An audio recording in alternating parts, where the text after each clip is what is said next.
Hello, everyone, and welcome to the library, where you can discover your next adventure. I am your host, the author. Tonight, we play Star Trek Gungnir, the Spear of the Shackleton, to play Star Trek Adventures, a TTRPG by our friends at Modifius. Every week, we continue our adventures on the wild and wonderful frontier of the Federation. And after our last week's bombastic adventure, we're going to be slipping into something a little more political, a little more mysterious. Hopefully we can get through the week without throwing torpedoes at each other. I'd like to activate my once-a-week torpedo card. Damn it. And here we go. On that note, let's set course for Adventure for Season 3, Episode 32. Episode 32, Allure of the Unknown.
And velour wallpaper. Shy carpeting, eh? Captain, I'm not redoing your quarters, no matter how many times you ask. He marked them as for the bridge. I'm not sure how shy carpeting on the bridge would be in with Starfleet regulations. Well, you know, when the console explodes and you go flying, you lag on the shag carpeting instead of a hard floor. I mean, there's that, but also there's the chance that, like, if you're wearing the wrong shoes, your feet get tangled up in the shag, and you're, like, running engineering, you just faceplant. This is why Box always wears combat boots. And all the static shocks. Oh, yeah, that too. Atrom, a log for Stardate 60236 Mark 7. Lieutenant Commander Atrom, Chief Engineer of the USS Gungnir. Personal log. Stardate 60236 Mark 5. We have returned from Tripoli space after engaging in glorious combat with their flagship and utterly removing it from the face of the galaxy. I sadly was not able to participate in such glorious combat due to my mission requiring me to decrypt a Tripoli computer core and pursuing a warbird at high warp. After an eventful chase, including the Gungnir violating multiple laws of physics, using a cobbled together quantum slipspace drive, I shall have to talk to Leth about that. We are now approaching Narendra, escorting a fleet of ragtag Tripoli defectors, which I suppose makes them double defectors. Their honor is questionable. And log.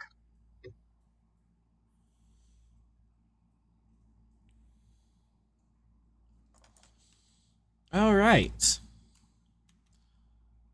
Let me organize my windows.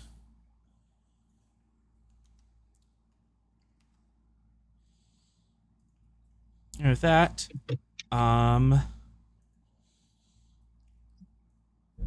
we are currently on the USS Gungnir on route to Narendra, and we have a couple days left out of system.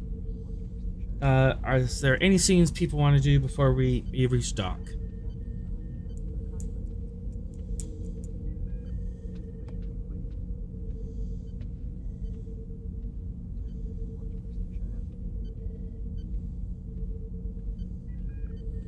People need me. I'm just going to be in my office, putting up more boards and stringing together more things.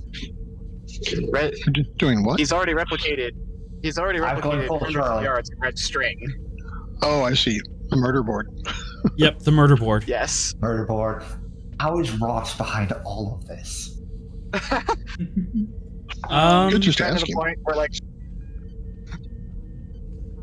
Yes, Vera? Did Fox say anything about the Jhatee stuff that we heard about to Vera? As of yet, no. Understood. Just asking. Hey, how? So I know we only took one stress to our engines, but how bad were things shaken up after the quantum slipstream nitros? Surprisingly well. Nothing happened to it. I guess Atron will be filing a way that apparently Starfleet engineering can handle being vibrated across multiple dimensions, Mm-hmm. and also making a lot of notes for the installation of the actual like permanent quantum slipstream drive. What would be involved in that? Is that going to be like a major overhaul or a few days in dock or? As of now, it'll probably be a few days in dock, and if you have an arc, you can add the quantum slipstream drive to the Gungnir mechanically. Which Atrom does have. So Atrom's arc is going into installing that. Also, for Vera's benefit, he's going to add a big red button that activates the slipstream drive on her console. No. No? She's, Okay. She's like looking at the sign. Make it a lever. Okay. So I throw A it. bit. What? No, that's totally fine. This is entirely cosmetic for her. Would it be like a big red lever, or are we talking kind of like a throttle thing? Like a throttle thing. Okay, yeah. Atrom has Like added. you push it quantum forward for when we're going throttle. very fast. Yes. Okay, yeah. It'll be added on, as well as the actual drive.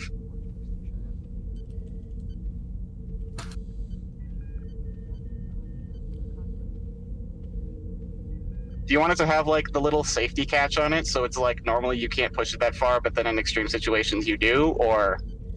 No, but I'd probably key it so that like for like thumbprints or something. Oh yeah, biometric. Yeah, yeah. Biometrics. Yeah. Also lock it so you have to have a course ready before you jam that forward, because going to warp without a course is bad enough. Going quantum slipstream without a course is 10 times worse. Yeah, you wouldn't. You're telling me do that. randomly tunneling through subspace is a bad idea? Not without knowing what you're doing. Vera knows what she's doing. Atrom is going to add that safety lock. Excellent. Meanwhile, Yeah, so that's what Atrom will be doing. Vera. Leslie, Leslie has requested to speak to you in private. Alrighty.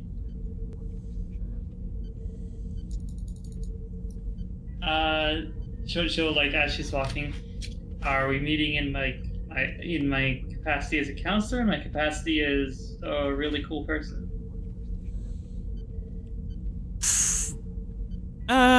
Probably the first, but the latter also helps. All right.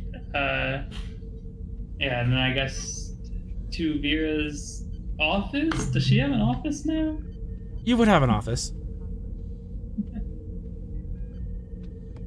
Describe your office then.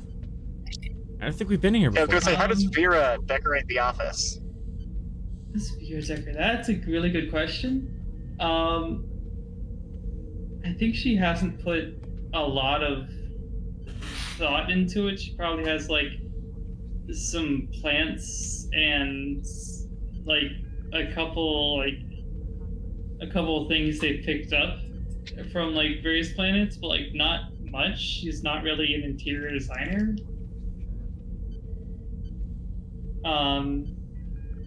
So it's honestly like more boring than one would expect from Vera, but like she's not really used to having places.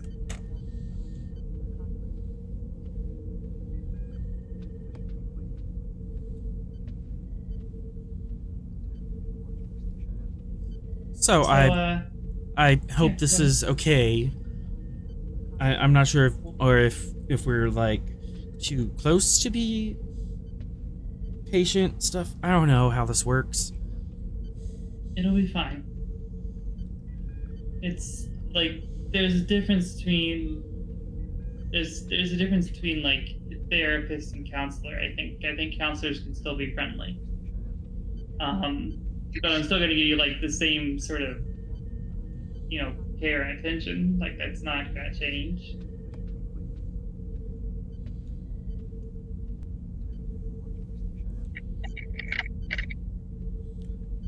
Yeah. So I'm not sure how to sit back and just let things happen. It's not so much an issue of trusting you guys on the bridge to do your job and save the day. It's more of, what am I supposed to do in those situations where we're in dire need?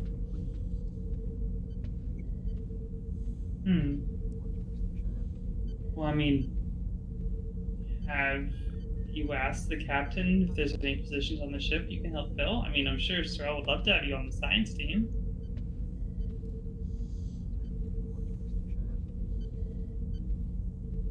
I mean, they let me fly the ship, but then I was like an intelligence asset. I'm pretty sure you can get in.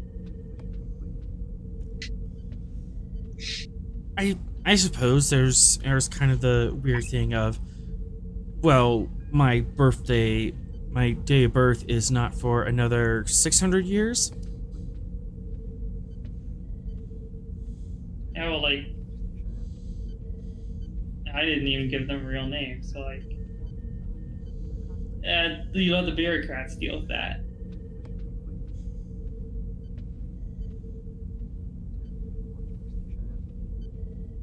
The more important thing, I think, is that something you want to do? Do you actually want to help out on the ship? I'm also scared of helping out the ship and then feeling like I have to do something. Something time-wise, I'm guessing, is the implication there? Yeah. Like, if I'm on the bridge and I see something terrible happen, I feel like, well, now I have to intervene. Not just as a scientist, but as a temporal agent. Well, So that's kind of why I've been avoiding asking if I can be on the bridge or be officially on the team. If I'm just a civilian here, then I can kind of lean back on that and say that it's not my job. Maybe that is their decision. I mean, that is certainly a way to distance yourself a little bit, but that's obviously eating you up as well. Perhaps look at it this way. Acting on the team helps with lets you do preventative measures, right? Right. Perhaps if you're looking for some way to help more directly, you could look into helping out with the medical division. Then you're doing something. Medicine's not really my strong suit. That's fair. I don't really know all of your strong suits. I barely passed S biochem, and you're already doing better than me. I think I got to the point where mitochondria is the powerhouse of the cell, and it goes fuzzy from there. I don't even know what that is, so. Oh, okay. Anyways,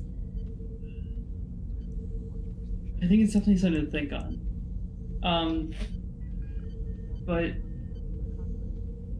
I think something to also work on is just sometimes you gotta accept things. Life can throw you some nasty punches. Yeah, just accepting things that happened. I spent a not significant amount of time I'm in training and learning that I don't have to accept history as it is, and I have to make things. I have but to this make isn't history, is it? This is the present. You're present. I still kind of You're know. Present now too. Yes.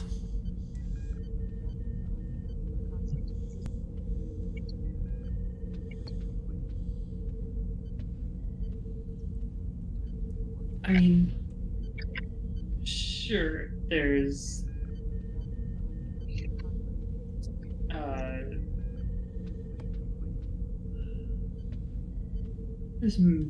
malleability, I'm sure, if you have that power, but like,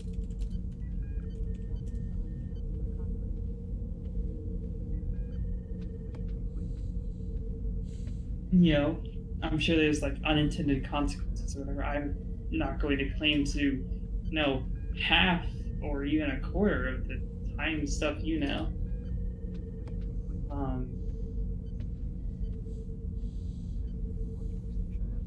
But I mean, yeah, your time agency said that like, oh, you can like you don't have to accept it, but like I think that's kind of off, isn't it? Because there's gotta be certain things that you all had to accept, right? Like some big event that has to happen. There are events that have to happen, but there were those that were trying to change those events, and it was our job to ensure that that event does happen.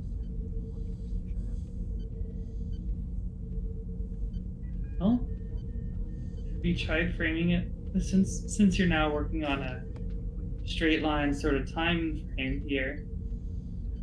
Maybe that's how you need to think about it. What's gonna happen needs to happen. Maybe you don't know like the greater like whole puzzle of it all, but like when you're walking down a straight line, like you can't just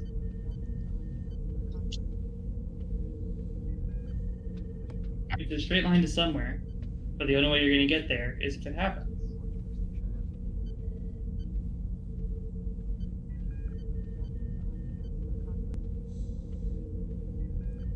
So, what do I do when we do mess up, when someone does get hurt? You do your best to help out without like just going back, because then you're just sitting with it and that's not like the same thing. You go to a different line.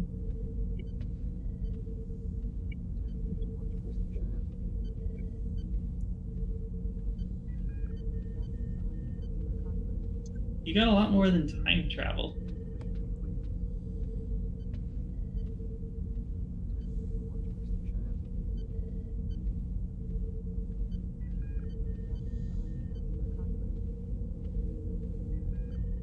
But the only way you get to the end of this line, that I am sure is going to be wonderful,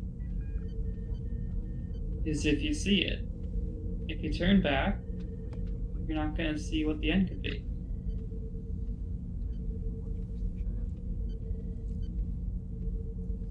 So now, There's I'm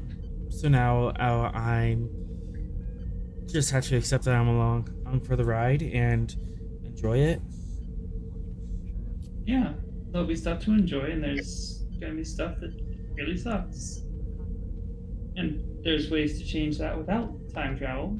You know, I went from being an evil pirate to, you know, sitting back here doing this. So like, you can change it without having to like go back and redo it. Huh. I've always thought that I was kind of in stasis, kind of set in concrete here in this timeline without time traveling, but I guess even without temporal mechanics, there's still the capability of change. Yeah, always. I mean, like I said, I think look at everything we've done on just moving forward. At least from our perspective. Like, you've obviously like made a little jumps here and there, but like to us it's been one thing with like that weird little 3-month pocket that we're not gonna really talk about, like that I don't have a way to like really fit that into the metaphor, so we're just gonna throw that out for now. That's like an outlier. That was, yeah, that's like 400 level temporal mechanic messiness there. The time crash is not relevant to this metaphor. I'm not even sure what happened with a time crash. I might be able to explain it, but it'll take 3 months instead of me explaining the basics of it to you. I No probably offense. won't understand it.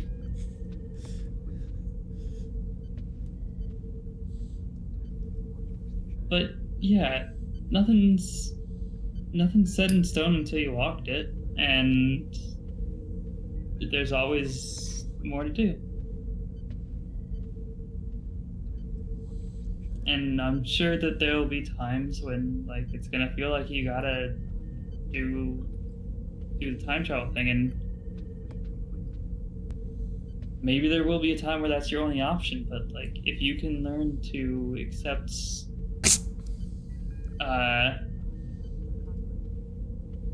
what you can do without it, then you'll be able to better tell those times when it's really necessary.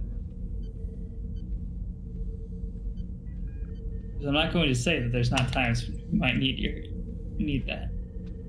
And you know, you can always let me know or Sorrel know if you're thinking about it, and we can try to help you through it. Yeah, Sorrel and I already have the temporal device under a 2-factor key, so we both have to be involved in that.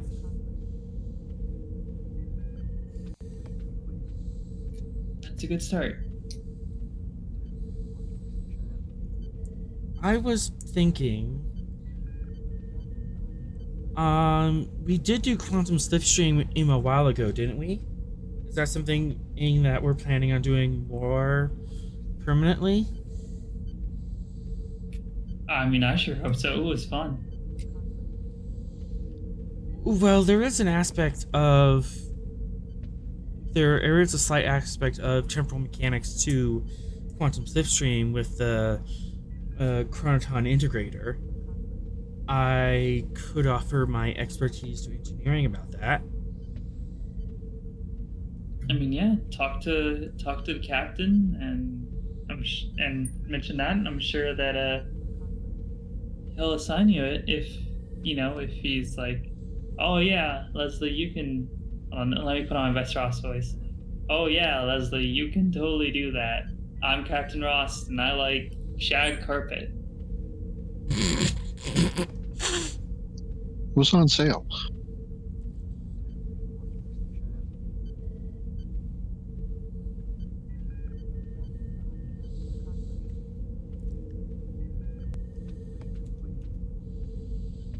All right.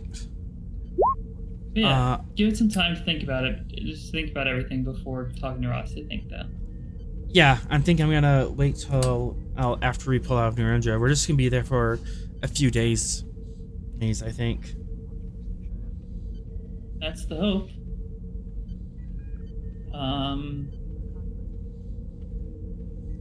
Oh, right. I was told by one of the other people in my class. She like roots around in like the desk and pulls out. I was told that human, like Federation species give candies to visits like this after. I suppose, yes. These aren't replicated. What kind of candies are they? It's like a variety of like little wrapped candies, I think. Just like a grab bag. She didn't know what the right ones were.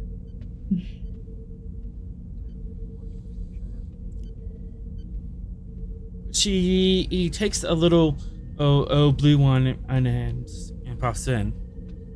That's a. I was thinking this would be blueberry, but it's not. It's really sour, but not in a bad way. Yeah, I think that's one from like some Vulcan manufacturer or some Vulcan candy maker. I don't know. All this stuff seems sour to me.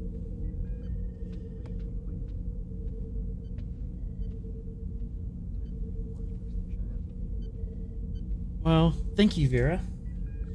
Of course, anytime. Well, anytime that I'm not, flying guests through the most dangerous territory ever. And not any time that I create using a temporal paradox, of course. I mean, I won't know.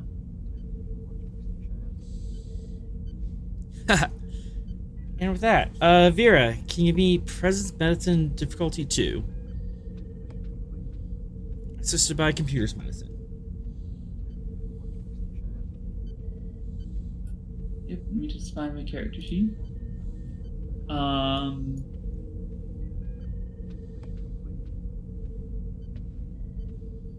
Focus and empathy. Absolutely. Counselor residency as a trait. That's allowing this to happen. Got it. Presence medicine. You can take a momentum. Okay.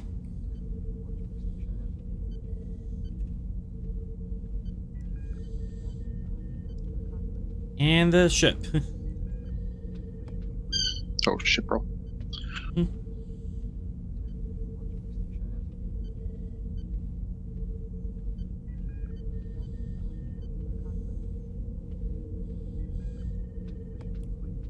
Wow, okay. Just sort of start off like that. Nice. Gain 4 momentum. And Leslie's temporal trauma trait goes down by 1. Nice. She has 1 level left, but she's slowly working through it. And if you guys excuse me for one moment, there's a phone call I need to make. So we will be right back. Always something. Always something.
Okay. Unlikely. Oh, okay, I'm back. Looks like I just had an important phone call with my boss I had to make really quick. So,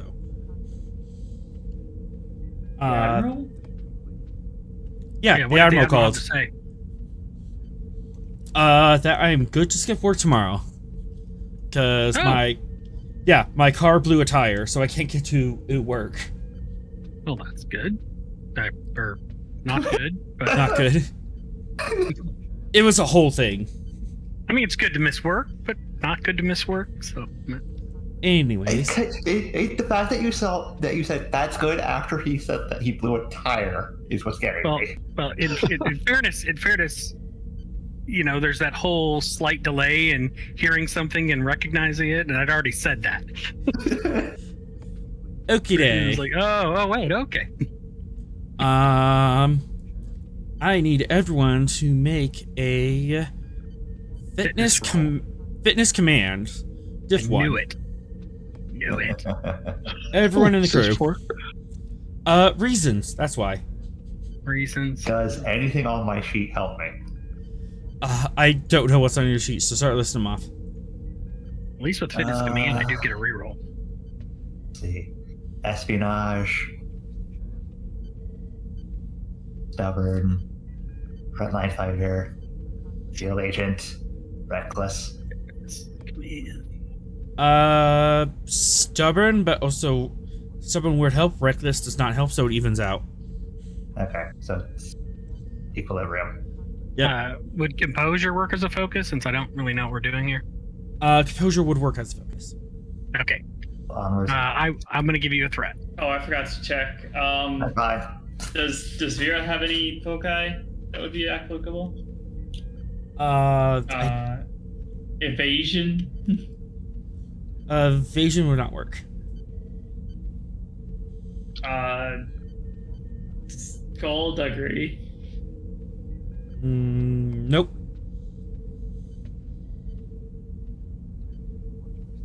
Whoops. Oh dear, what was that? Yeah, that was an accidental hit. The first one counts. Okay. I guess First one Spira counts. gets 1 success then. Okay. That second one was what should have happened first, but the universe forgot to screw me. Leadership, You're rolling computers, command, so Federation law and politics. Something like composure, diplomacy, stuff like that. Nope.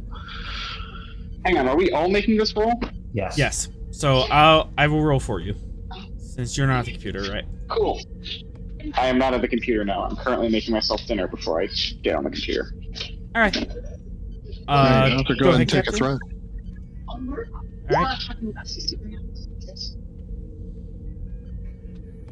Would persuasion work as a focus? Surprisingly, yes. I love how the only time that I'll actually have a higher roll for command than either of the command officers is when we're rolling fitness. I'll spend the momentum. Okay.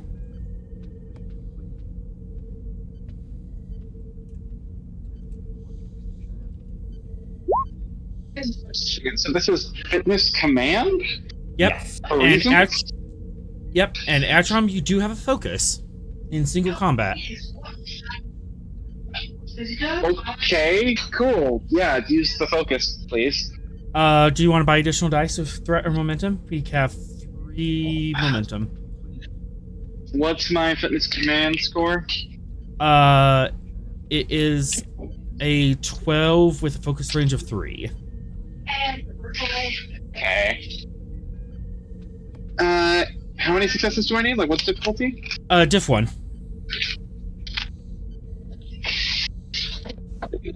Screw it. Just do it straight. Alright. You want to finish fruits all around the sandwiches? Alright. How'd I do? You hit it. So that Yay! is 3, 4, 5, 6, 7 momentum generated from all that. Good, because there's probably going to be some questions. So. And because you all made it, I'm going to have to spend 2 threat and eeny, meeny, miny.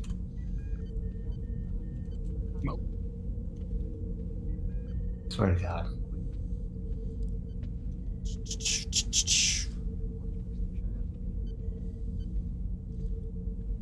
Just roll a d6. Let the universe decide.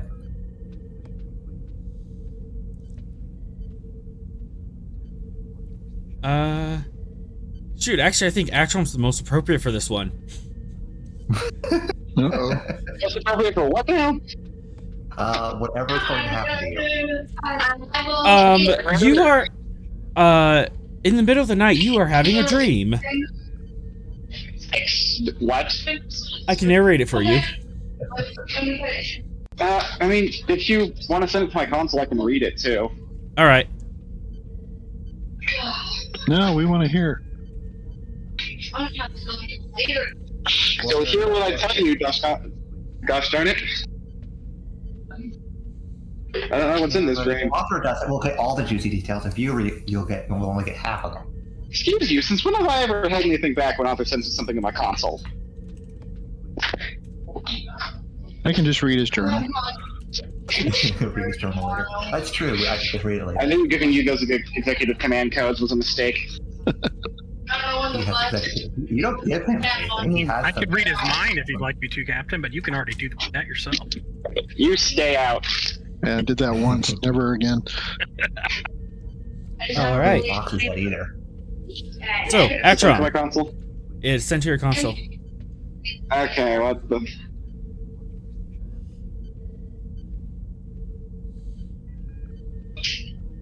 I'm taking tomorrow.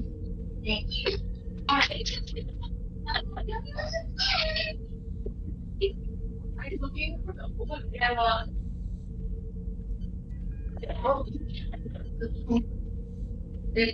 What the heck? Share with the class. Okay, here, I'm just gonna. Here, I'm just gonna. You have to read it in its entirety, so I'm just gonna send it. Here. Okay. Enjoy. And I shall read it for chat. You are in an EVA suit. There's a rose just in front of you, and it's falling towards a star. You jet forward, hand reach out to grab the rose, but it shatters to 1,000 thorns and spreads out in an arc. Against the glare of the star, you see Narendra Station, and the thorns slam into the massive mushroom habitat, ripping it apart and venting plasma, atmosphere, and people into space. But you continue forward, begging your thrust pack to go faster. The rose head tumbles towards the star. As bright flecks of light start to stream from the rose as the temperature increases. Your chute is screaming at you, alarms blaring. But if you can just get there, another 3 centimeters, and the world is on fire. Everything is flame and math and terror as you jerk up, awake in your quarters. So, Atrom, that was your dream. You are now out in your quarters, wide awake and screaming. Or just, yeah, that was the thing that happened. Okay. Computer, what time is it? Doodle-doo. 03:27.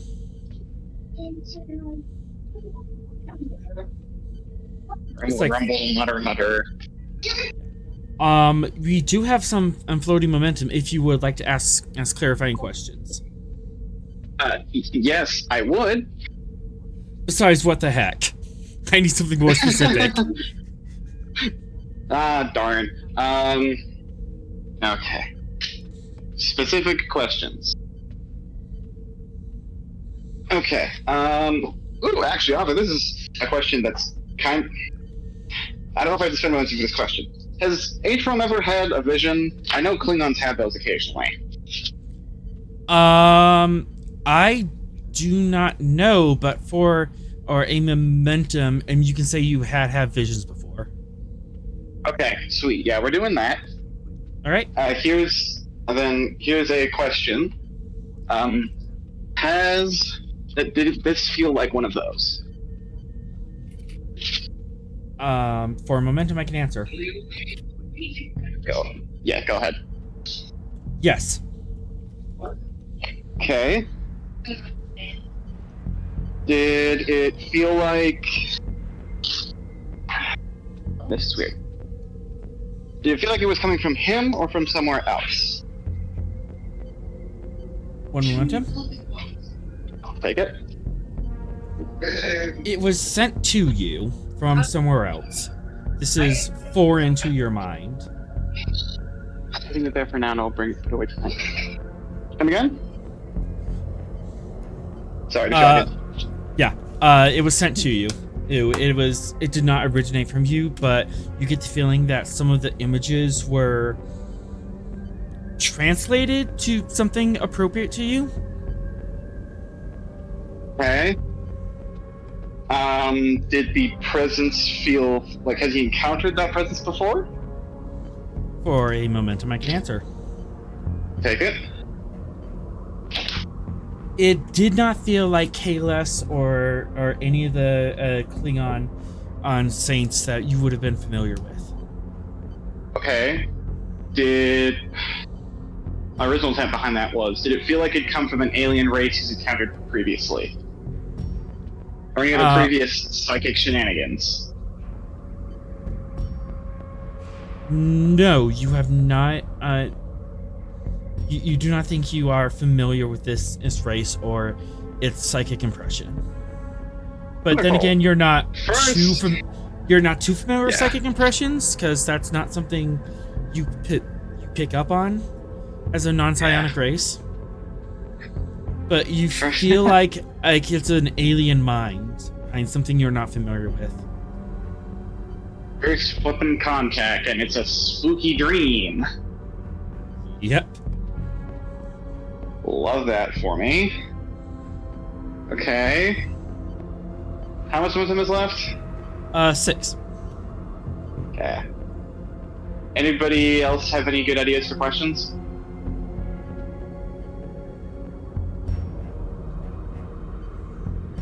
No.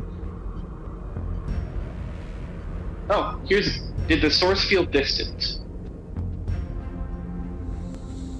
Ooh, that is a good question. One momentum. Take it. Yes, it was distant and trying to reach out. Okay. From what direction? I don't know if it's part of that question or a separate question. A direction you are not familiar with. Okay, so we haven't gone there yet. Cool. Great.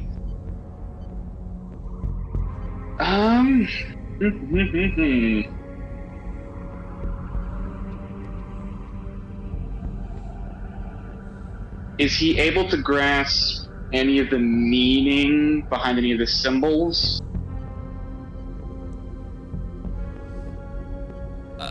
It is up to player interpretation on that. Oh. Oh, wonderful. Cool. All right. One thing that does come to mind is, since this was a psionic contact, maybe reaching out to a psionic crew member and having them sort through it, they might offer insights. Cool. If you're willing. All right. No, he's Atrom would use his resources. Computer, where's Commander Sorrel?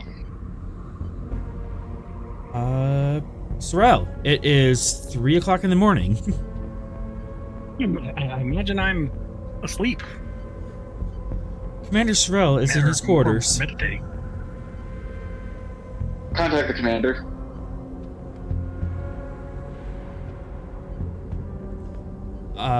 Commander Sorrel, you are awoken to a communication chime. Lieutenant Commander Atrom, yes, how can I be of service? Captain, could you please report to my quarters? I've had a psychic experience. I will be there immediately, Commander. And Sorrel will go to Atrom's quarters. Do you get dressed first, or are you just going in a robe? Robe seems appropriate. Alright. So, Atrom, what do you do while you wait for Sorrel to appear? Well, Just alone in your quarters for 5 minutes or so. yeah, I mean...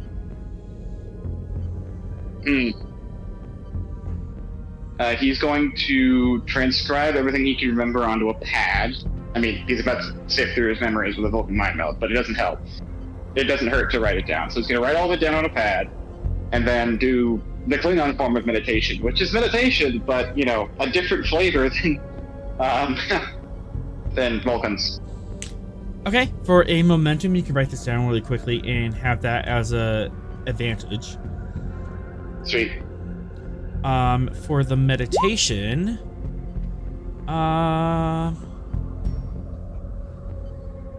what is the purpose of the meditation? What are you trying to accomplish? I mean, it didn't feel like Kalis or anything like that, but he is going to try to analyze it from, like, because he's had, like, a vision or two before from, like, he did a pilgrimage to the Klingon temple one time. So he's trying to, like, use what the monks there taught him. Just, like, try and find meaning or, like, a message behind it. Okay.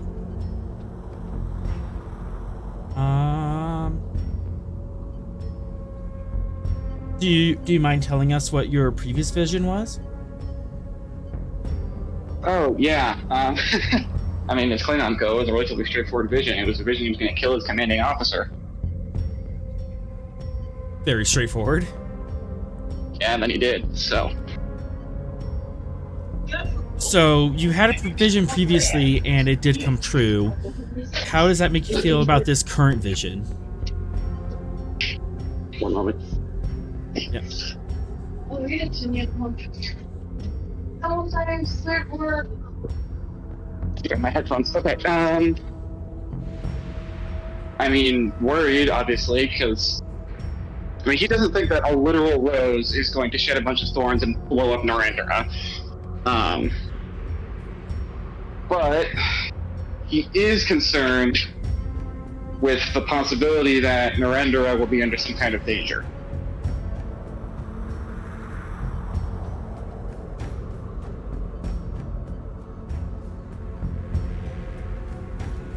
So you think that this is as foretelling some sort of doom?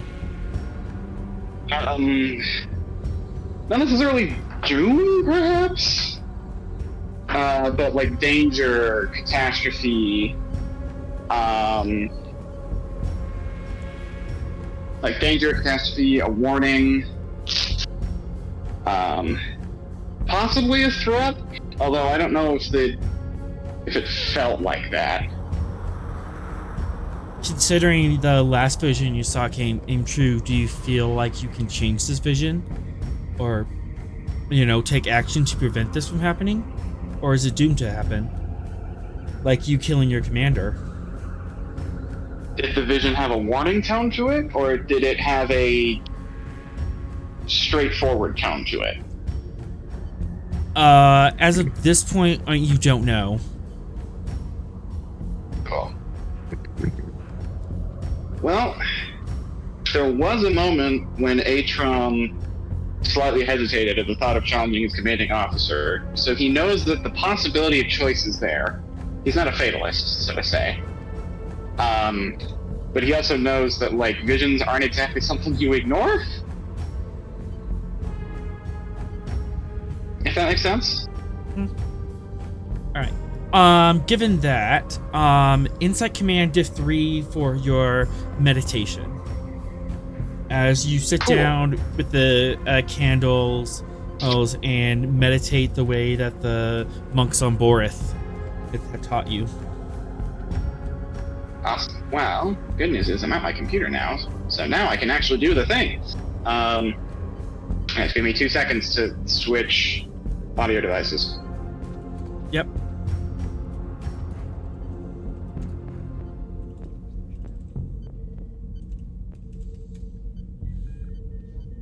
Okay, and I'm back. Yeah, I have a bad feeling about all of this. Hey! Now you don't sound like a potato.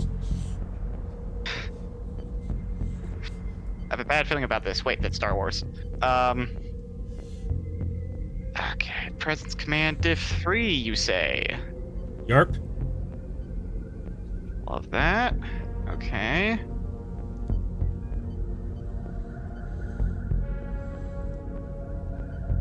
Gotta grab the old character sheet here. Okay. Command. That's a 12. That's not a great number. Does the focus of single combat wouldn't apply because it's kind of pondering a vision. No, it have to be something like meditation, mindfulness, Klingon on religion. I'll use Klingon. The Klingon traits allowing you to do this. Oh, there's a Klingon. Oh, right. Dang it. Yeah, okay. you have a trait of your species. Right. This makes sense. Back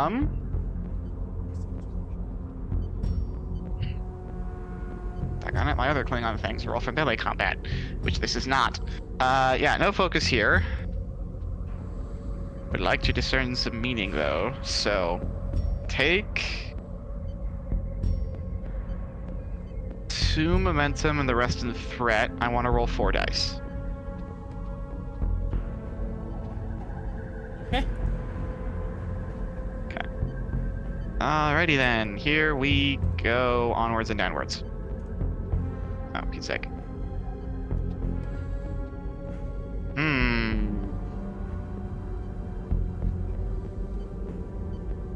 That's annoying.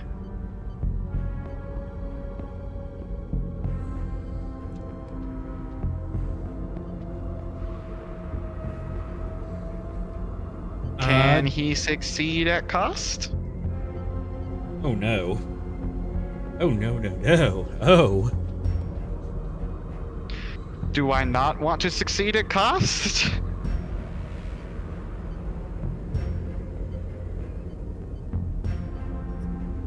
Is Sorrel there yet? This is the 5 minutes before you get here. Oh no! Oh no. You know what? It's fine. I'm fine not being great at meditating. Okay, so it passes. That would track for him anyways. You get it into your own head, and then Sorrel shows up and you punch him. Just to Sorrel, note that was presence command, not insight command. oh, yeah, you roll presence command. Is your insight different? I don't think it would change much. My insight is worse, actually. Okay. That's a 15 and a 16. You have to have exceptional All right. presence to get anywhere near it. Sorrel, you appear at Atrom's quarters. I will beep it. Atrom, you Enter. are stirred out of your meditation. Sorrel enters. Enter. Commander. And you walk in and you see that Atrom is in the middle of a traditional Klingon meditation, which I believe that involves a candle in kneeling, doesn't it? It's either kneeling or they're sitting cross-legged. Okay. Well, it's your meditation, so you can describe it. Yeah, he sits cross-legged. Commander, thank you for coming. Sorrel will raise an eyebrow, and I see you've been preparing yourself.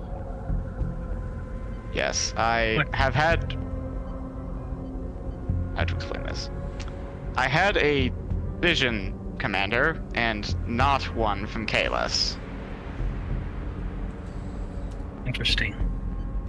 You believe it to be a psionic intrusion? I do, yes. It felt distant and unfamiliar. From a direction we have not yet explored, although that's the most I could discern, not being psychically trained. Evidence and further details as to the author of your vision and its meaning may be found within your mind, if you are willing. That is why I called you. I thought as much. Sorrel will crisscross applesauce in front of him. And reach out his hand and place it in the traditional side points and say, my mind to your mind, my thoughts to your thoughts. And attempt to mind meld. Atrom, I'm assuming you are allowing this? Absolutely. Okay. This is command.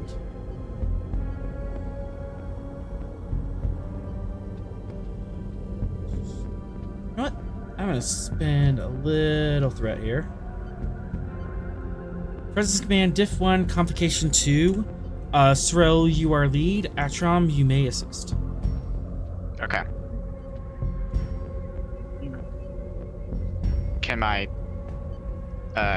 Klingon trait apply here? It does not. Darn it.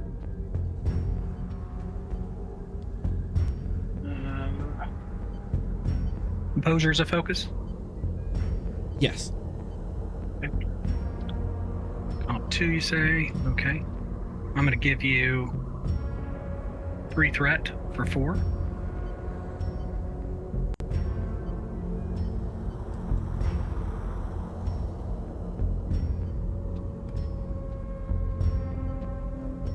Gain 3 momentum.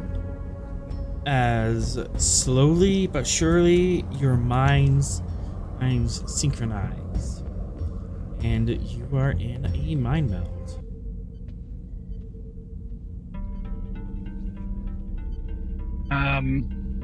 Since this vision is something that just happened to him, I'll be focused on sort of the present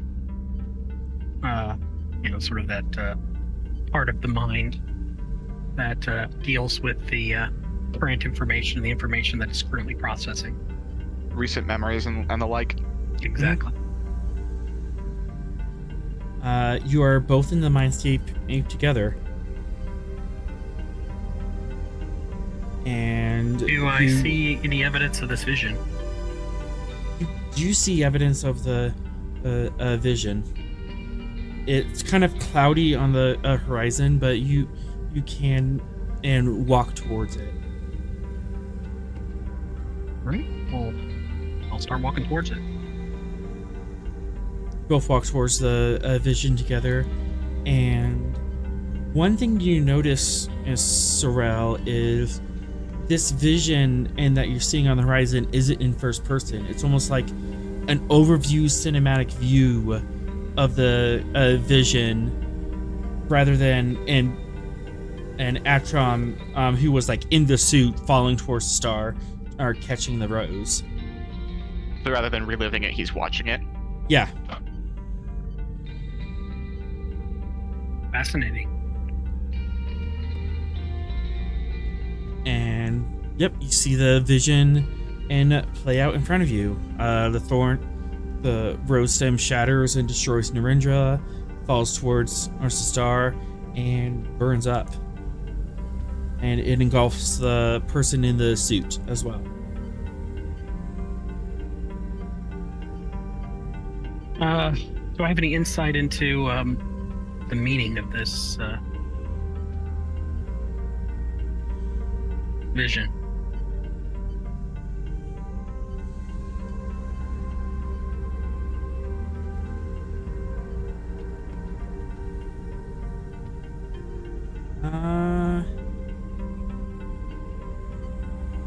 Looks like command diff for comp 2.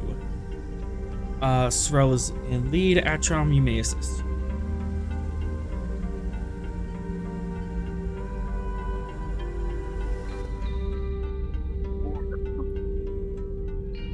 You really don't like that comp range. Damn it.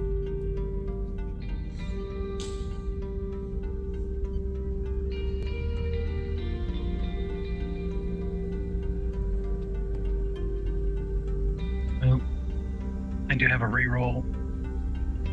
We're gonna shoot the moon. Yeah, all right. I'm gonna spend 2 momentum and the rest in threat to get 5.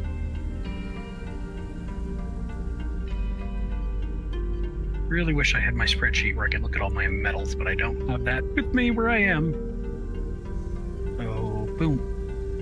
Well, I can reroll 1.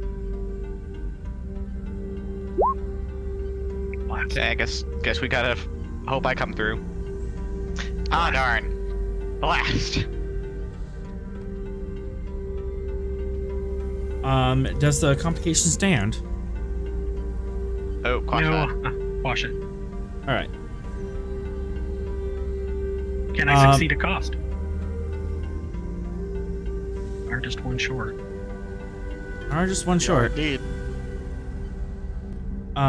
You may succeed at cost. All right. I'll succeed a cost. You discern that this is trying to be a warning off of a dangerous task of sorts. You get the intention of an adult telling a child, don't do that, it'll hurt. Is that reaching for the rose that is what we're being warned off of? No, actually, the warning is to stop the rose. Oh.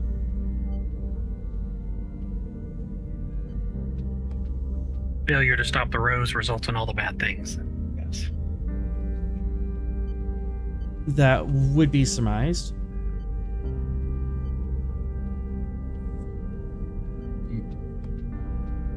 Do I have any sense of where this vision came from? I can answer that for a momentum. I have 1, so I'll spend it. It is from a direction you are not familiar with. A physical direction I'm not familiar with, or a psychic direction I'm not familiar with? That is a very good question. Are you going to answer it? Huh? No, but you are taking a 6 challenge dice worth of stress, both of you. Oh. Oh, yay. That is 6 stress to both of you, as realizing and trying to perceive the direction and location of this just gives you psychic backlash as your mind is trying to comprehend things it was not designed to understand. Okay, yeah, so full on, Is this a non-lethal attack? This is non-lethal. Ha! Plus your resistance. Technically, yes. So that's only 4 stress. so I tried to touch the sensor probe on Ilea. Yeah, Yep. things went Oops. Things went bad. Sorrel, you're currently looking at injury. Would you like to resist or avoid the injury? How does one avoid injury? 2 momentum, 2 threat, metal. Yeah, I know I have a metal that cuts. I'll cut that in half, but I think I'm gonna save that one. I will spend 2 threat to avoid the injury. Yep. As you reach out and you realize this is a warning from somewhere, and you try to reach out and trace. Okay, this came from somewhere. Where did it go? And oh god, it was like you're mentally looking into the sun, and you're looking into some place that is too bright and too unknowable for your brains to handle, and you just get shocked out of it, and both of you snap back out of the mind meld, and you are kneeling in Atram's quarters.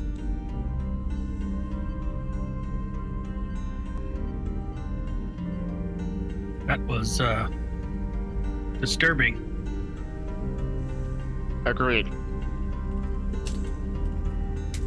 I believe we should report to the captain. I believe we should. But he might want us to wait until the morning. We didn't get any sense that this was like move now or die kind of a situation, right? Right? Is this like imminent? Like move your butts? Yes. Or... Yes, that's Like a good it's like point, the rose sir. outside That's for what it. Claire. Ross gets hit with this too. No! It's like beta shift detecting like a rose outside the ship right now, and we have no idea. No. But that's a good point. Ross. Oh no! Is there a giant rose entity out there? No, not yet, there's some but backlash from powerful entities getting even ahead. yeah, you're looking at 6 stress as in the middle of the night. Your brain looked at something it was not meant to comprehend. Mine did? Yep. Sorrel did for you. It snapped back through your psionic bond. Damn psionic brother. I have corrupted Sinclair. So you're looking at 6 stress. Do you wish to avoid the injury? I wish to, yes. All right, 2 threat. Okay, 2 threat. Yep. As you wake up with a pounding headache and the sense that you were staring at math that was doing things to letters and numbers that it shouldn't be.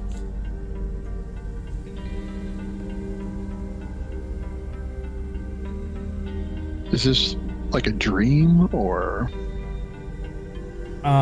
something more? You get the idea that it shouldn't, that it was not a dream. So I get the impression that it was coming from Sorrel. Yeah. Via Sorrel. Okay. Is we're about to get a psychic? Hey, what the fetch? Ross to Sorrel. Hi, Captain. Was this psionic? Is this psionic or over the comms? Over the comm. Okay. Did something weird just happen with you? Yes, Captain.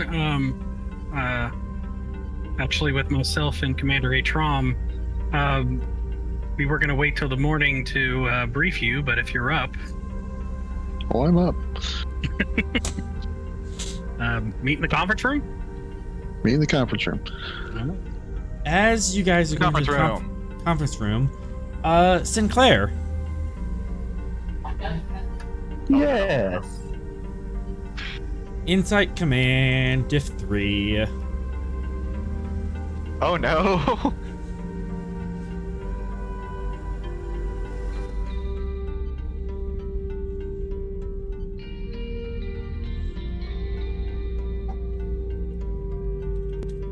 Take a threat. Would I have a focus? I don't think I'd have a focus. It depends on whether or not you take survival or persuasion. Either one, but it would color my answer. I'll take a persuasion. Interesting. Okay.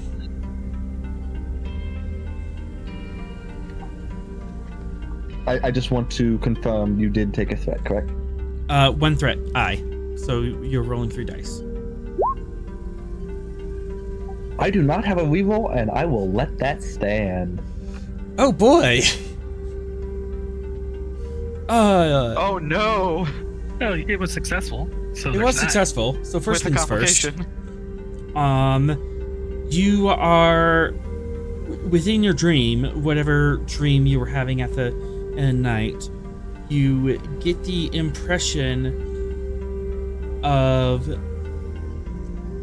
someone trying to tell you something, tell you to do something, and it was urgent, and you don't quite get images and stuff. You just get like that emotional state of urging someone to do something.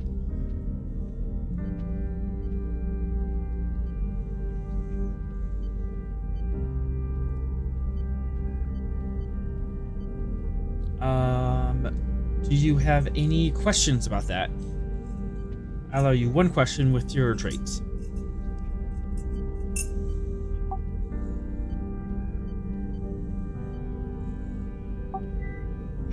Were there any complementary or opposing emotions that accompanied the sense of urgency?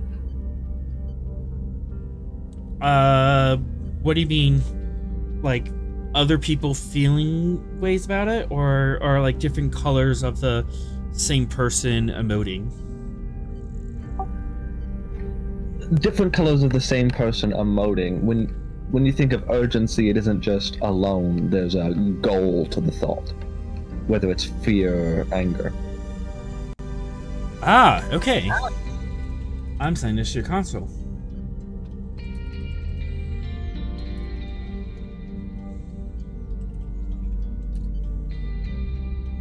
Well, this has turned into quite a thing.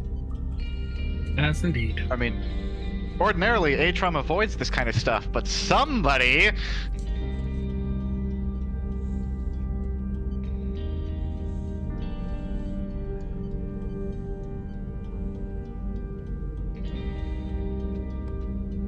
Veer and Fox in the morning would just be like, you guys need to sleep better, goodness.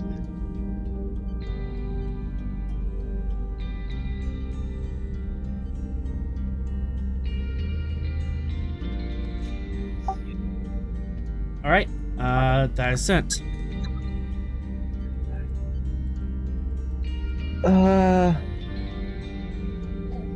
Sinclair will wake with a start in her quarters, and instinctively, as with any empathic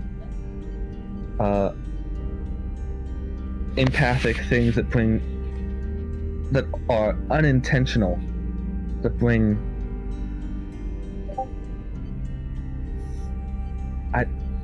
feelings, I don't know how to put it,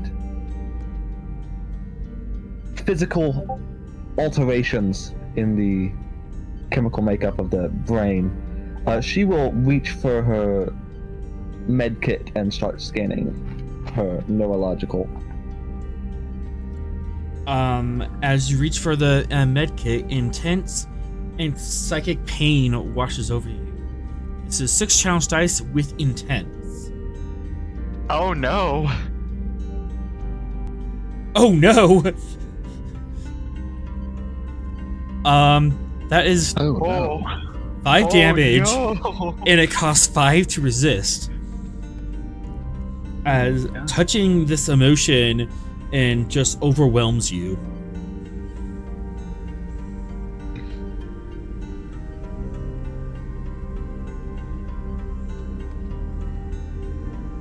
An empath becomes overwhelmed by an emotion. Do they just feel that emotion and nothing else? Uh-huh. Yes. Oh, Uh-huh. Oh, so you're saying I'm feeling those emotions? Yeah, instead of being able to separate yourself from those emotions, those are your emotions.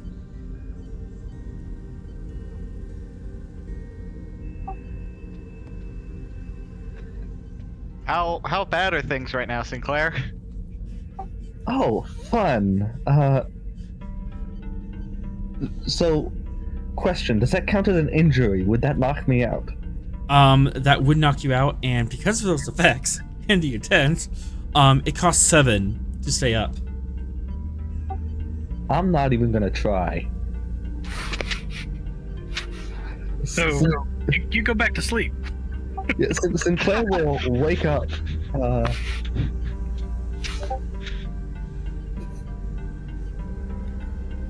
Something's wrong, and go to reach for the medkit and just faint onto the floor.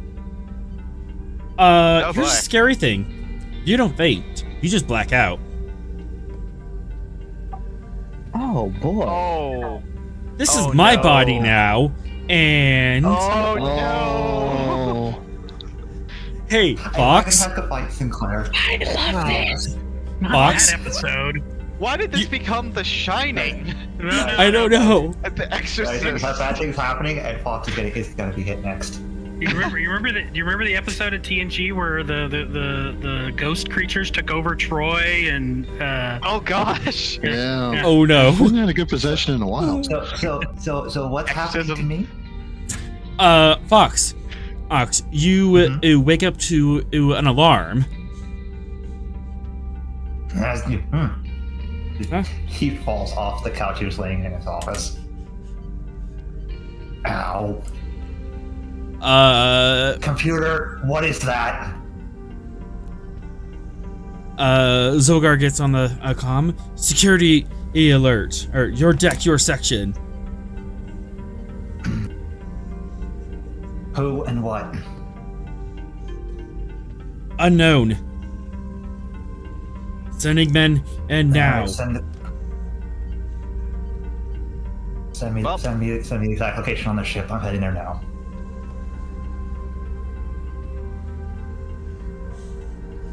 We're about to watch a red shirt get turned inside out, aren't we? It's gold shirts. You could be turned inside out.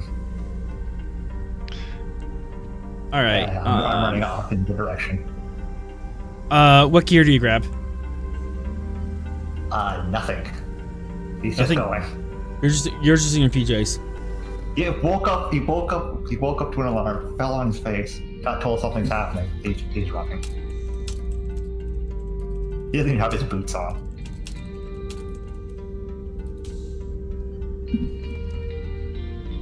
As you see Sen and Claire are punching and tearing at the wall, and she's starting to pull at EPS conduits.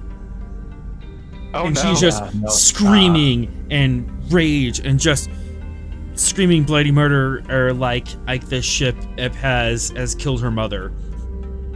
Not cutting my momentum, barreling into Sinclair, pulling her away from that.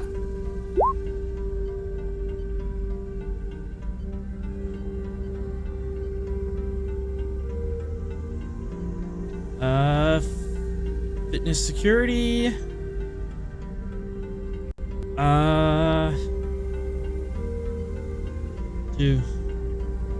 I'll spend a little for this. Fitness security diff 3. Okay. And she's about to pull a EPS conduit. I'm going reckless with this. So let's knock that down to 2. You have 2. You can still have a threat. I have no foci that apply to this. You won't increase things on. So onwards and downwards. Hey. Hey. We got momentum. Just barreled into Sinclair. You just barreled into Sinclair, and you pull her off the. And you pull off the conduit as she is punching and slapping and just raging at you. I don't know what's going on, Doctor, but you need to stop now. And this is not the first time that a doctor has done this to me. Wait, It's what? going to stop me. Punched and slapped him. Oh.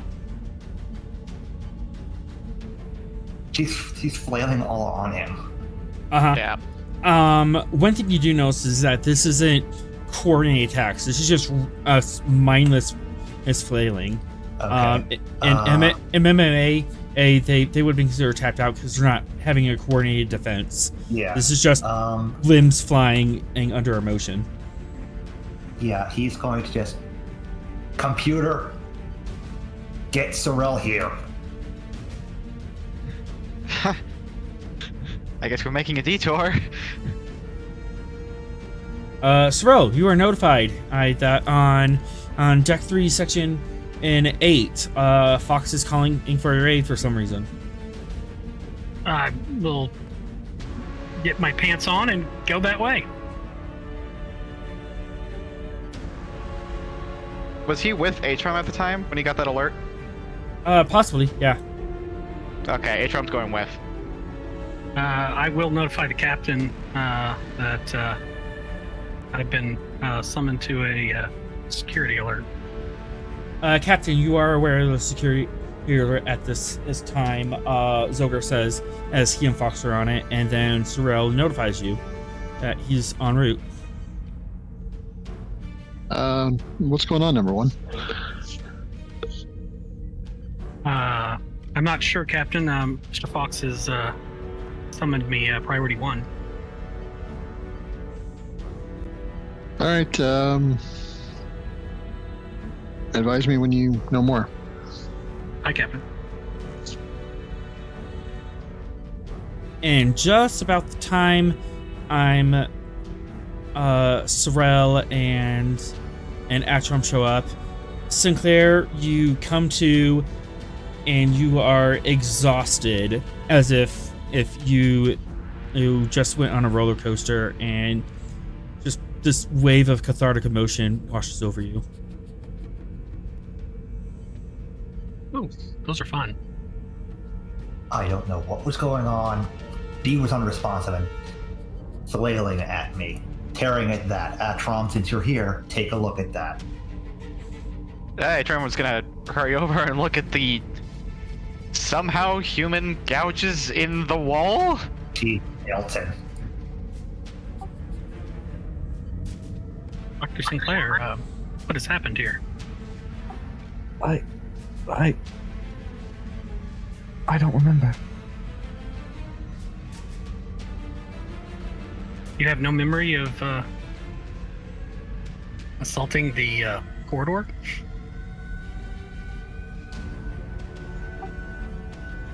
The last thing I remember was going to grab the medkit to run a neurological scan.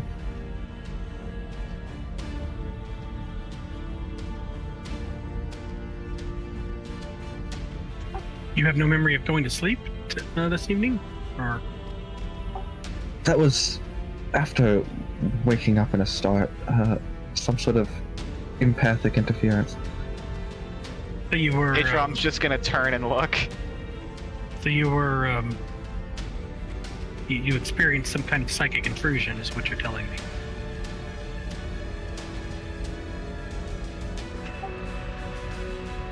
I don't know if it was an intrusion or just my senses seeing it. Fascinating.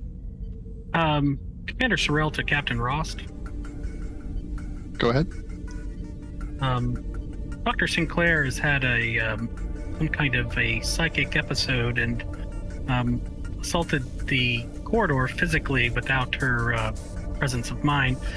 I'm going to recommend that all psychically oriented or sensitive crew be issued the psychic capacitors until further notice. Good idea. Make it so. Ross just activates his helmet.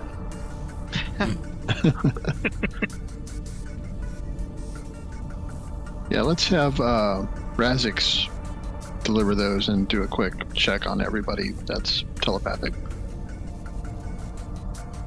/ empathic. Presence Command Div 2, assisted by the Gungnir's Computer's Medicine.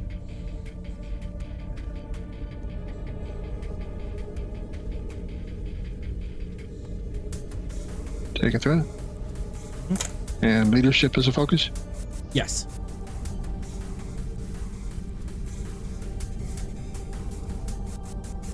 Nice. Ooh, groovy. Lots of momentum generated. As psionic dampeners have been distributed.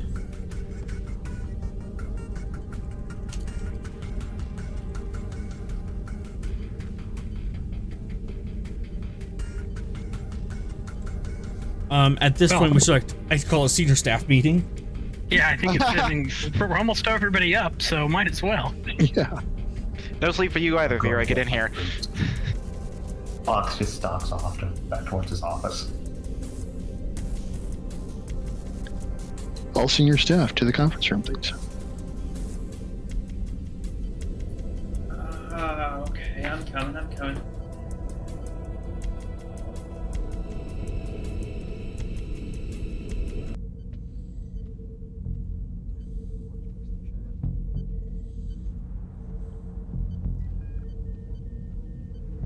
All right. As early in the morning, you all assemble in the conference room. Replicator, 1 Rakugino, please. Vera shows up in PJs that were obviously stolen from some high up,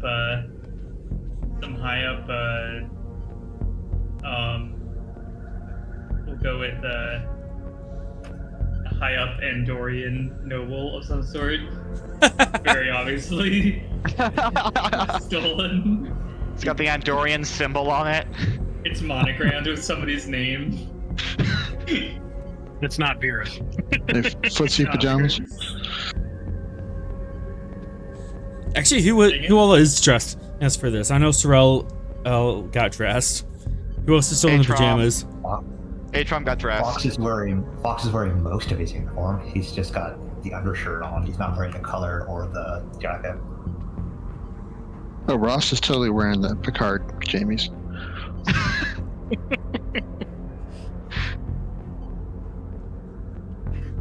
Sinclair, did you put your uniform on, or are you still in pajamas?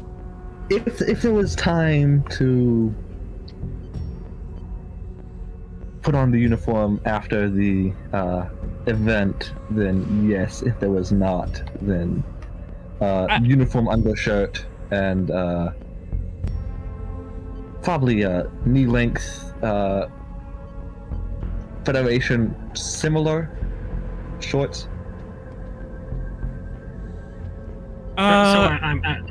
Yeah, you have enough time. You can get dressed as if you want. I mean, it's not like you need to run to the conference room right now. You can stop by your quarters and get dressed. So Sinclair would be in her uniform. As a strange sight in the middle of the night. How much chest hair are you showing there, Ross? With the Riker level. Oh boy. Oh dear. At this point, most of Fox's scars are visible.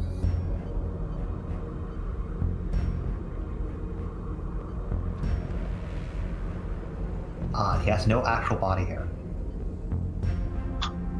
Slightly disturbing. It's all discoloration. Hard to grow body hair when your body is 90% scar. So we are assembled then? Yep, you're assembled. Outcome's getting coffee. Or back to Gino.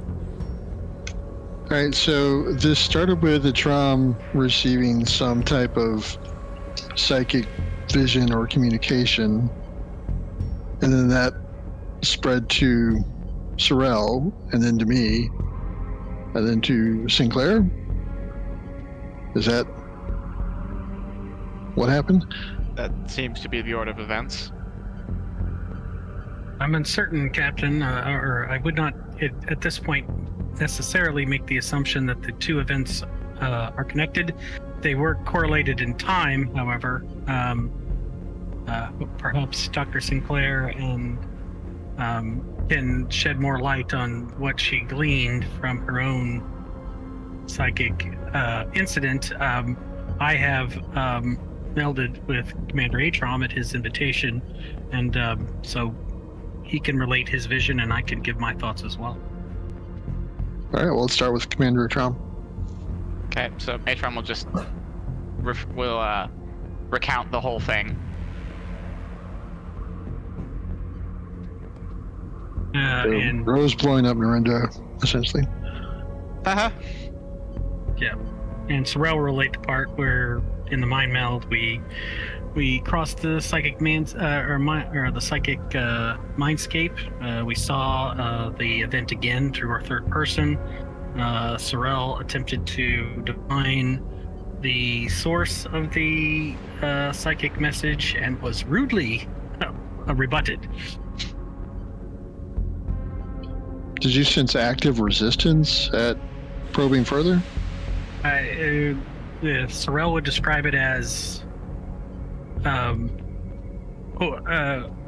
overwhelming contact such that he cannot decipher any intent that might have been, whether or not there was any intent at all.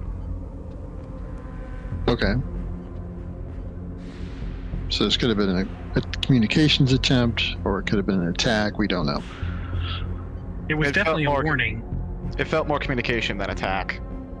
Okay. And Sinclair, what happened to you? Like I mentioned to the commander back in the corridor, it was some sort of empathic exposure, just overwhelming rage, anger, betrayal, all mixed with some sense of urgency. For what, I have no idea. It seems rather dissimilar from what Commander Atron experienced. And all of that led to your blackout and attempt at ripping apart a panel and frying yourself on the plasma conduits. Yeah, how much damage was actually done to the wall when I checked it out?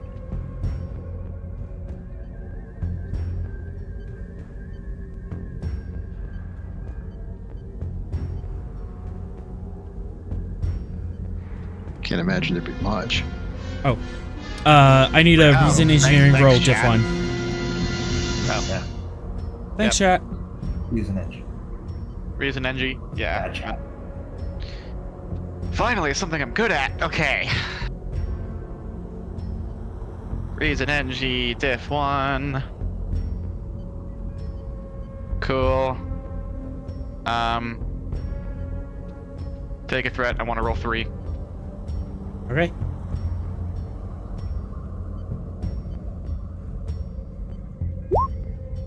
Rolling. Cool. Gain a momentum. Mhm. It was pretty minimal. She wasn't at it for a long time. She managed to kind of claw and disengage the panel and pull it off, and she was just like ripping at components, but like spending 5 minutes to plug everything back in, and it'll be fine. She pulled some No permanent chips. damage, Captain. Yeah, she pulled some chips. She unplugged something and was trying to yank out the cable. But it wasn't a particularly crucial system, correct? So would it be reasonable to infer that this was sort of a blind rage as opposed to some kind of malevolent effort at doing damage to the Gungnir? Given the fact when I ripped her away from it, she decided to slap me and hit at my face repeatedly, I don't think there was much in the way of thought behind the attack.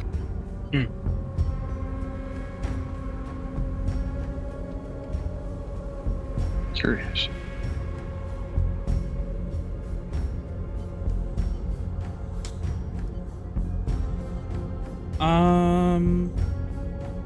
So remind me, what particular what particulars of the vision have you talked about at the table?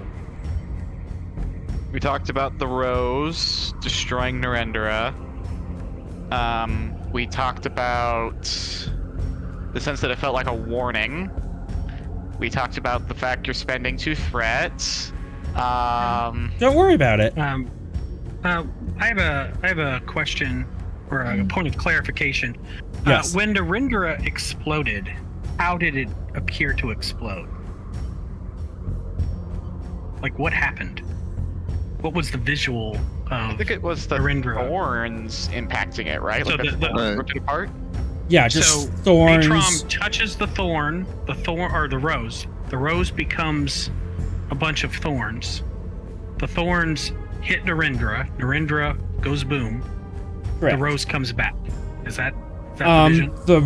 The rose stem explodes into thorns. The rose head continues its course. Oh, I see. So the rose head was still. So there's a part. Question. Yes. The rose was the symbol on Vera's dad's lapel, right? In the flashback that you mentioned? Inside Command Diff 1, Vera. I was just about to ask you that. Yeah.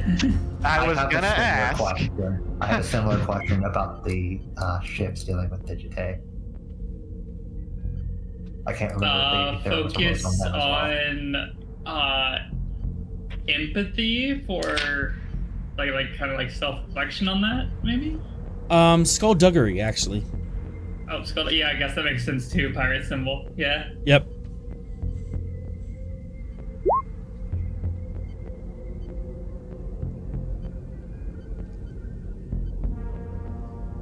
You didn't think about it at first, but putting together a rose threatening a Narendra, your mother, Bezrael, was known for using roses in her iconography.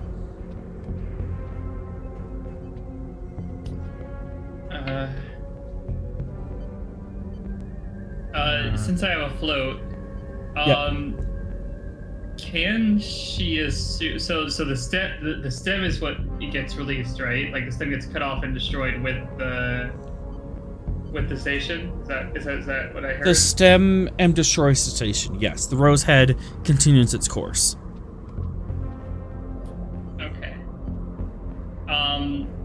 I guess then for my additional question, can Vera assume? Can Vera like? I guess does Vera think that represents her directly? Oh, fetch. Oh, fetch. Oh, Yeah, fetch. You're coming to where I was a while ago when I typed ... and then what I'm not going to use yet. Our once in a time word. Yeah. Yes. I'll take that and spend. No. Oh, you don't think that represents you? Because, well, what is your symbol? What do you use to represent yourself? What's the name of your ship? You got wires crossed off there. She was asking if it referred to her mother, not her.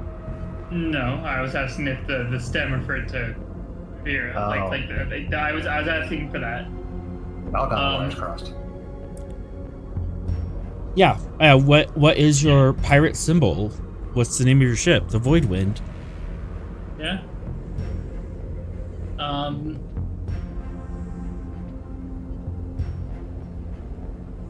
Yeah, so she'll look around.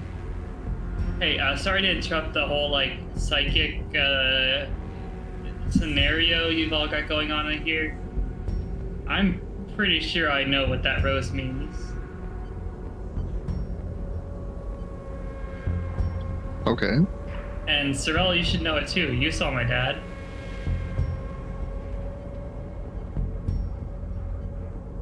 Sorry, what is it that I know?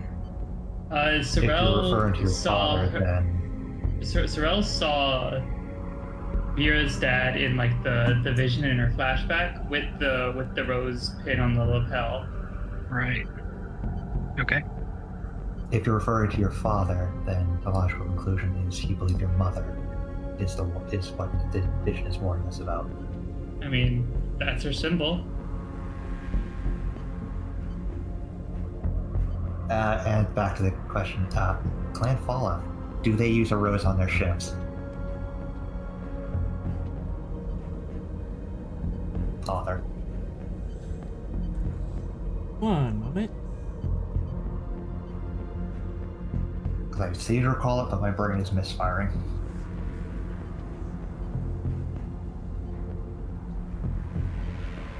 See, my whole plan was to just like get on the computer and search everybody with a rose iconography, but this speeds things up. Oh yeah. They do not have a rose iconography. They use a hawk of some sort. There was somewhere else where we saw the rose before, not related directly to Zero. Can't remember where though.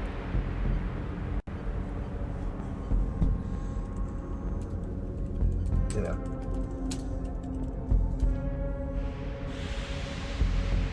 Then I believe after we get whatever sleep we can, still early and I only have about 2 hours of sleep myself, Vera and I should begin searching for her mother.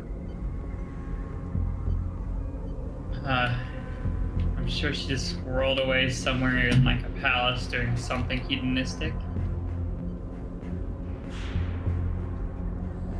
More than likely.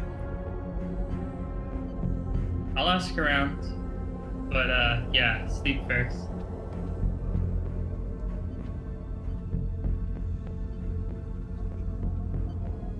What does everyone else do?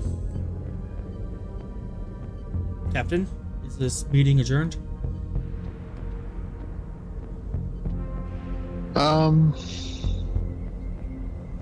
So Vera, you're thinking this symbology represents something to do with your mother and father? Almost entirely sure. Any reason why you think that this would be communicated telepathically to us? No, I wouldn't know. I don't know if she's psychic or not. It just seems an unusual way to transfer that message. Unless it's somebody else warning us about her. For a momentum, I can answer a question. Okay. Sure.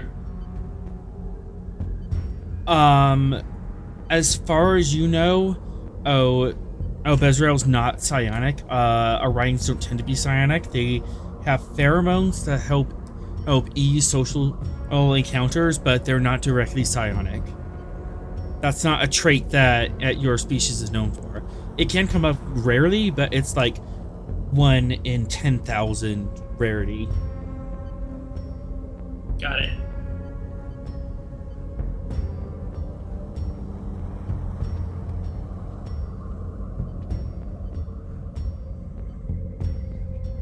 Yeah, I honestly wouldn't have the foggiest. I don't know anything about psionics. I'm pretty sure she's not psionic. So your guess is as good as mine. Okay. Well, we were already Or capture herself. planning to look her up, weren't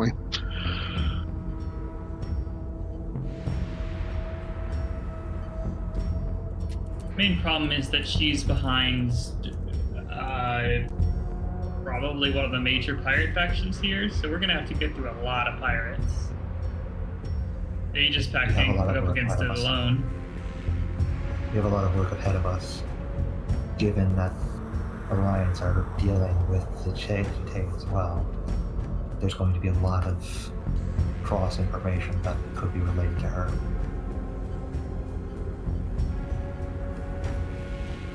All right, well, let's go ahead and track down your mom. See if you can establish some kind of rapport with her. Oh, that's not gonna happen. She wants to kill me, remember? Yeah, but sometimes, you know. We should not be seeking out to directly interact with her yet. We don't know what she's up to, or even where she is. And a rapport with her will get us very little. All right, well, let's see if we can find her without directly confronting her then, and see what she might be up to. In the meantime, I'll have the Aegis Pact watching out on the less Starfleet-y side of things for anything coming towards Narendra.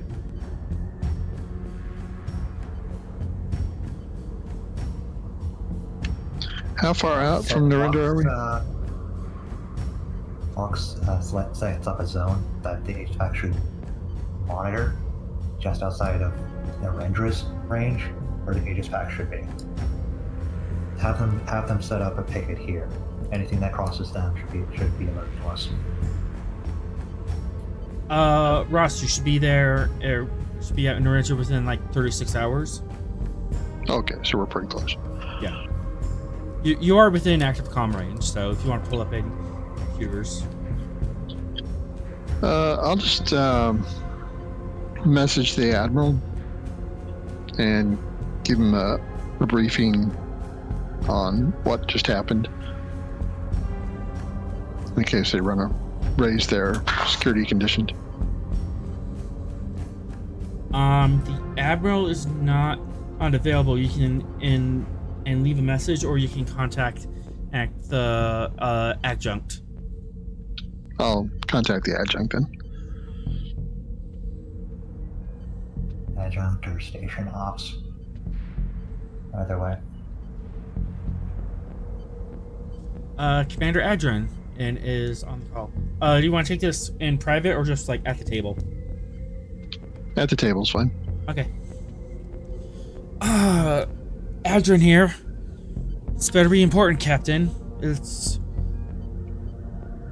pretty early, Starfleet time. I understand, but we've had something that might be of a security concern to the starbase. We had some type of telepathic communication with several of our crew members that there might be a threat to the station. We're not exactly certain the source or the nature of the threat at this time, but we should prepare for any eventuality. So you might want to raise your preparation condition there. Off a psionic threat? Well, we believe we received a warning that the station could be in danger of some kind, possibly the people know about the Queen Bezra, right? She's fairly common knowledge. Yeah. Yeah. In relation to Queen Bezriel, and so we don't have a lot of details. We don't have a lot of specifics, but I felt obligated to pass the warning on to you, just in case. And one second, I need to reset this guy's sheets.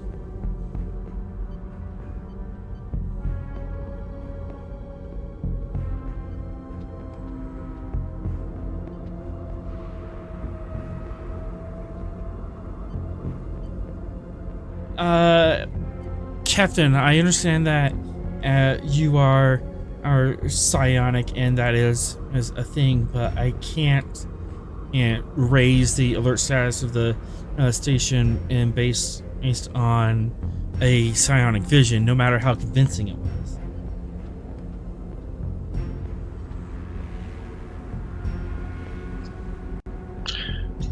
Well, I understand how you might have some concerns about the origin of that, but it doesn't make it any less valid.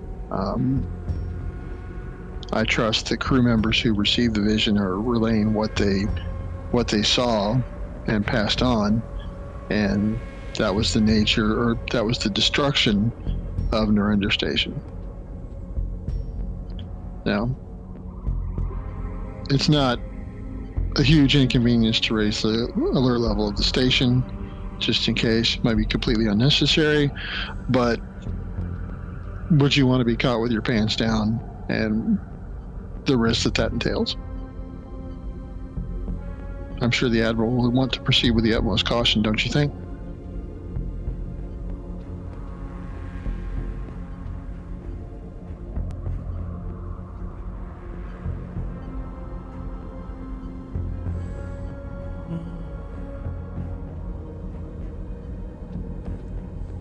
Expanding some threat.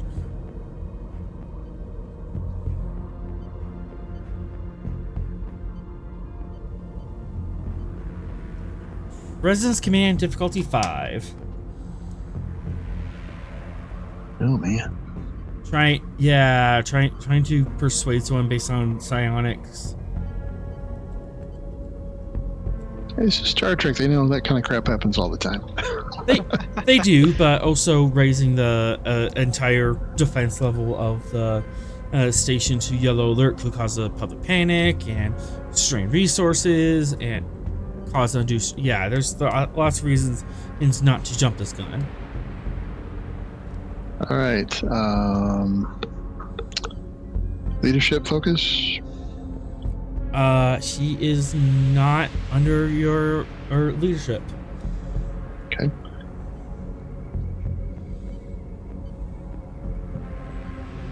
Okay, take all the threat.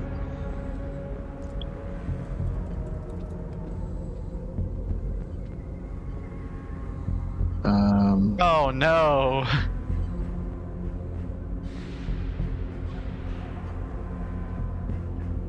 Do I want to spend the termination on something like this?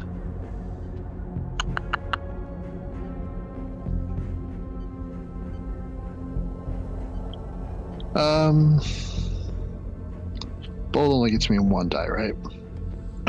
Bold only gets you 1 die.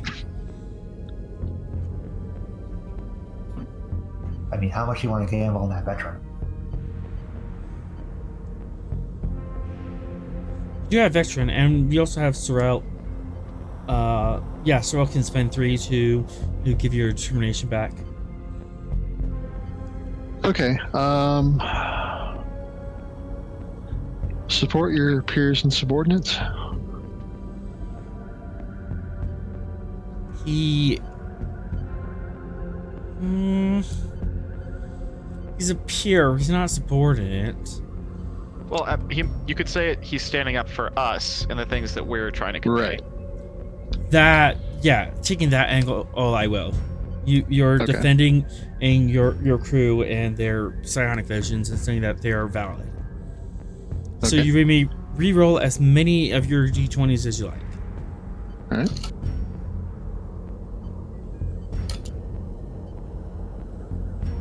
Okay.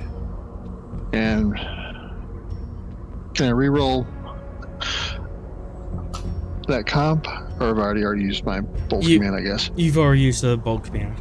Did you meant to re-roll all of them? Yes. Okay. So I succeeded, but I got a comp. I'll go ahead and quash it with momentum. And let No, me do you my wouldn't. veteran. You wouldn't have succeeded if you re-rolled. If you only meant to re-roll your zeros, then you would have succeeded and not have comp. Oh, I see what you mean. That's why I was asking.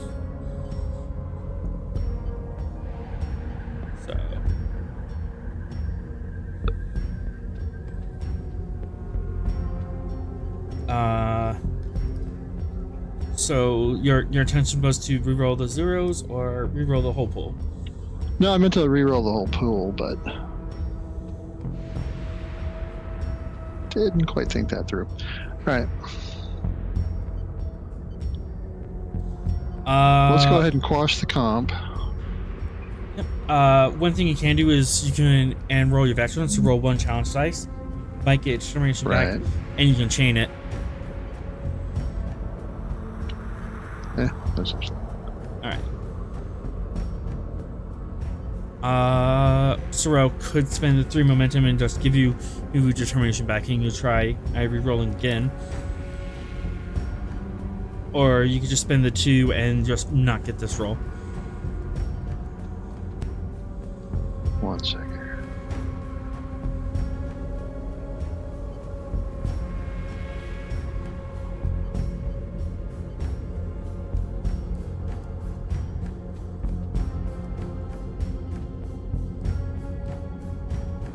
Sorry, the spreadsheet's taking a minute.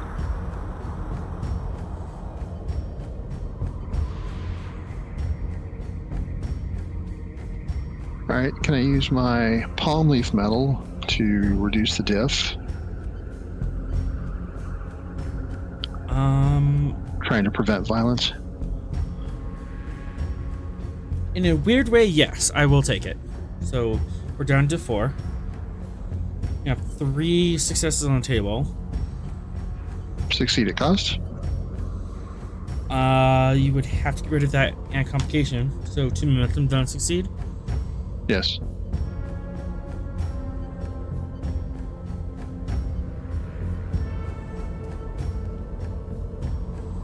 All right. After all of that, Ardren and just glares through the screen. Very well. Precaution is the better part of valor, or however that human saying goes. We will raise the defense level, but in a way that it doesn't cause us a panic. Well, that's fine. Just be prepared. Is there anything else? No, that's it. We'll be there in about a day and a half, and hopefully we'll know more by then. Very well. New Ranger out.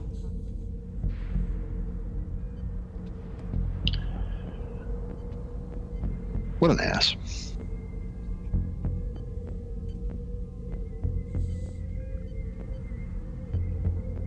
All right, Captain. Anything else for this meeting, or is everyone dismissed?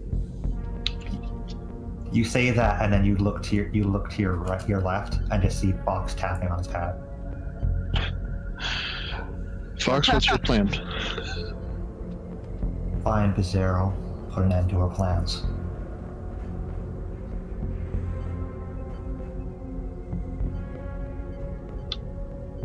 Okay.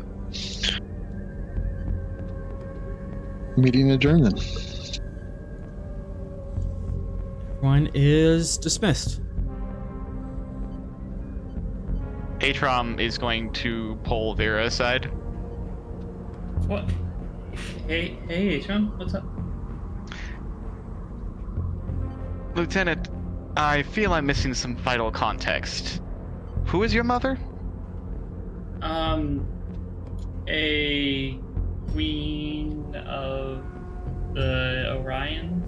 Queen's a title she kind of gave herself. Pirate. Big pirate. I see.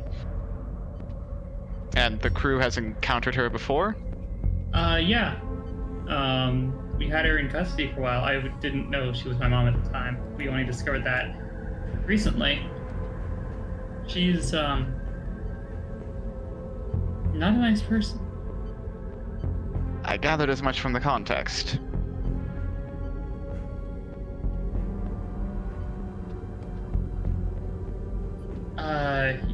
Yeah. It's, she also wants to kill me because she thinks I'm a threat to her. So, in response, I created a rival pirate faction, to be a threat to her. Ah, the self-fulfilling prophecy. The saga as old as time.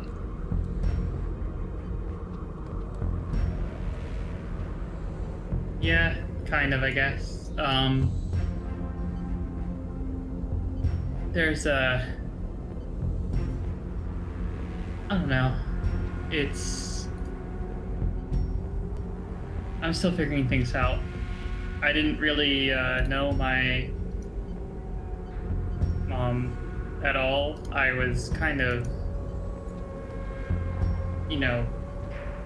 put to the streets as a young kid. And yeah, it was recent. It was a recent thing. Atron will just nod and say, keep your bat lift sharp, and your disruptor charged.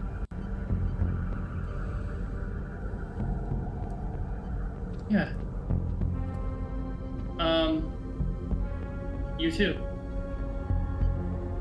And with that, Atron needs to go fix a panel because somebody ripped it open. Or you can order someone else to rip it, to fix it. No, Atron's already awake. He'll do it himself. Besides, he needs to think. And building stuff helps him think. Alright. Fox, I suppose you want to do some spy stuff. Yes. Spy stuff. Searching. Now I'm going to be searching for Zero a lot sooner than I was intending. Alright. On your intelligence feed, which index would you like to look into? 12. I kind of figured. I take it that is, That is the one marked Vera's mom, yes. Oh boy. He's in security, diff 1. Yes, I know it says Queen Bizarro. I'm going to keep calling it Vera's mom. Because it pisses me. Okay. I don't like that that's easy.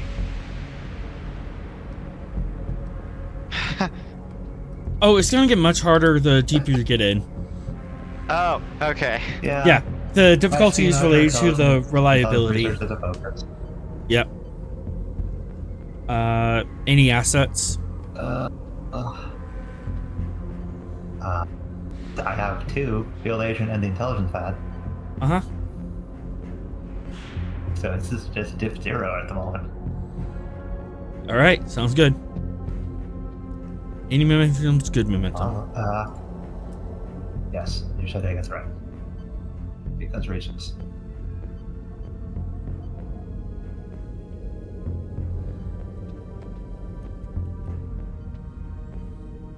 Alright, you have to float. And the ship's communication security.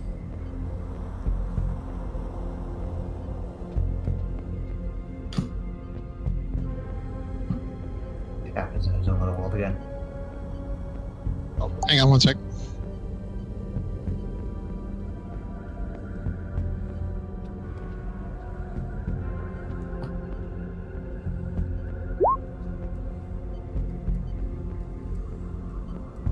Alright.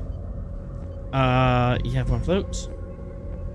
I'm gonna send this to you, your console, and then I'll update the intelligence feed.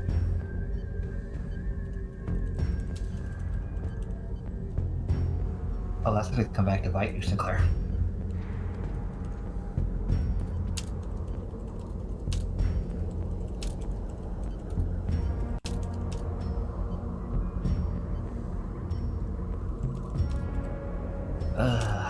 Let's see how much information on Zero's project I get. How much of it is related to her planning to kill Vera? Oh, none of it. None of it from this the first one. It's just Bizarro looking for get-rich-quick schemes. Would you like to do more? It's Bizarro is working on getting money. She's looking to make quick cash. Her master plan is to create an MLM. Not Amway, get money. No. get territory, gain more influence, then rule the chapter. Oh, in that order. Okay. Yeah. I mean, that's not what it's not what's said, but like, obvious things are obvious. Okay. Where is she going to accrue these funds? I can answer that for a momentum. Yes.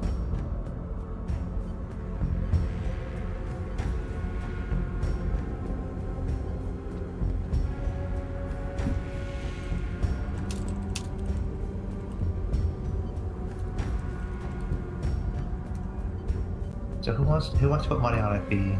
Oh, she's just buying and selling things. That's boring. I mean, hey, if it works. Yeah. Let's track the cargo. See what it is. That will have to be another roll. A roll. Yep. Let's set it up. All right. Security diff 2. Okay.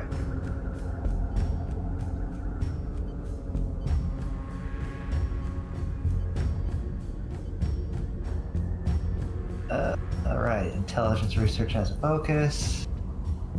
You have a And- threat. Actually, I before we wanna do that, make this- 1, 2,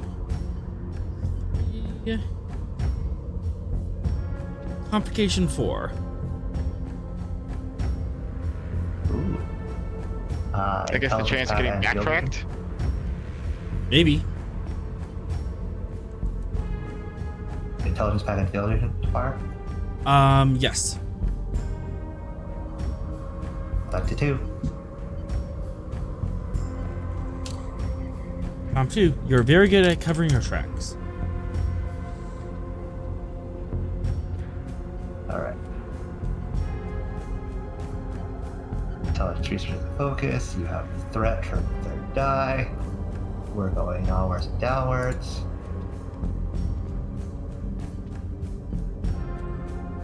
And communication security. No help from the Gungnir.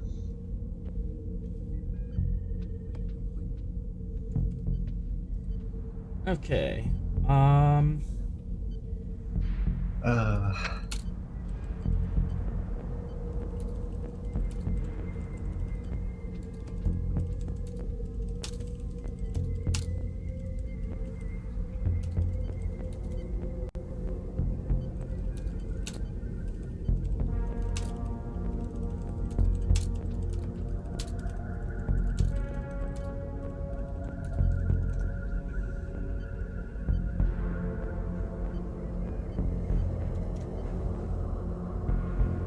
And sent to a console.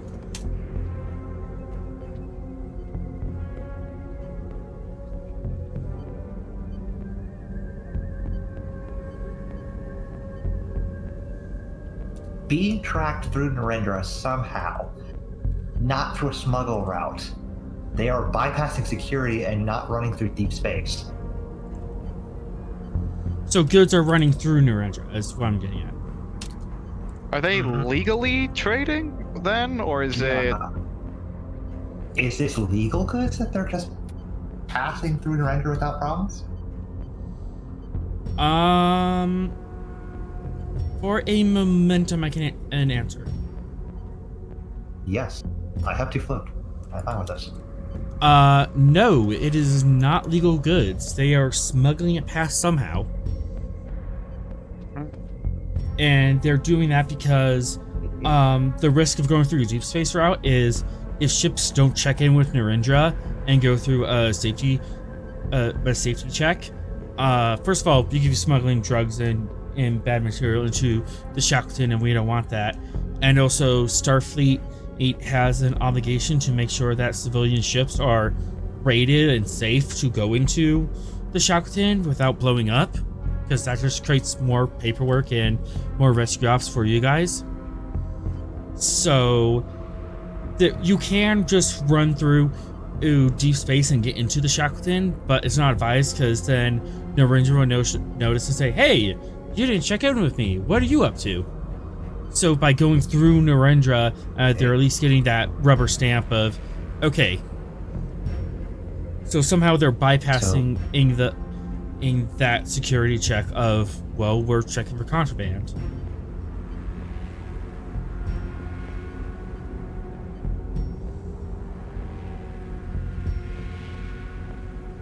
So what ships are going through that aren't getting the complete shakedown?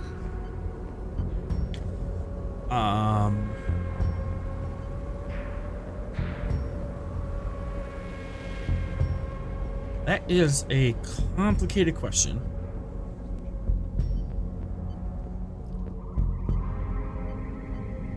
Because Nurinja sees anywhere between 50 to 100 ships a week, and who knows how far back you have to look to find a pattern.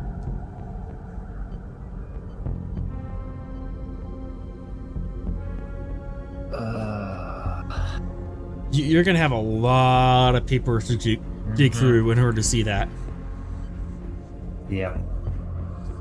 That's gonna be another roll, not just a question. Yep. You do have one more float. I can't give you ship names, but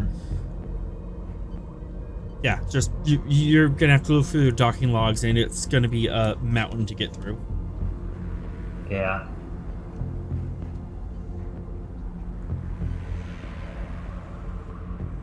I don't exactly have anything to narrow it down. If you want help, you can always request access to Bog.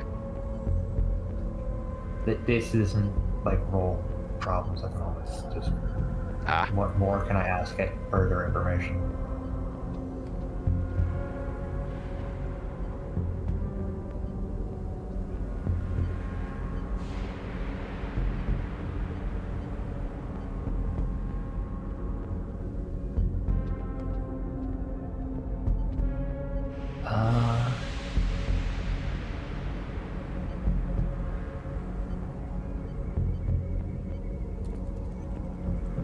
Well, we can reasonably exclude Federation ships for the most part. Keeping it to civilians, highlighting Alliance.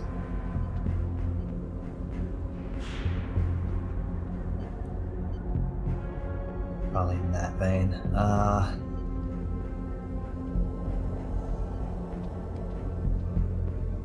I don't really have any more questions that I can think of to ask for this.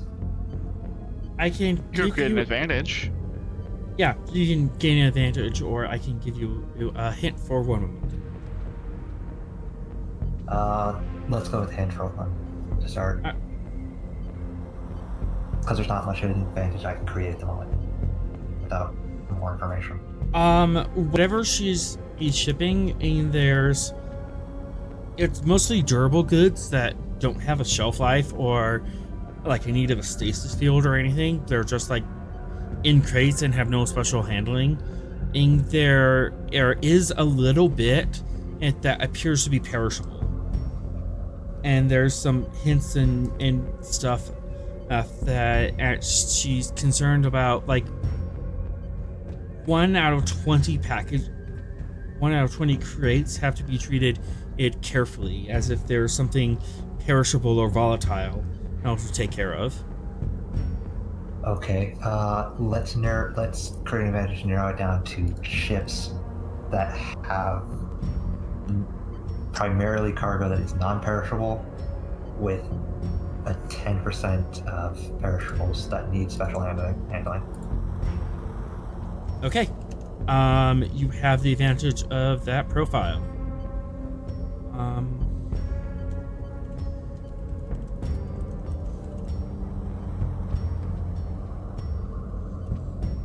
Advantage is set. Alright. Are there any other projects you want to look into?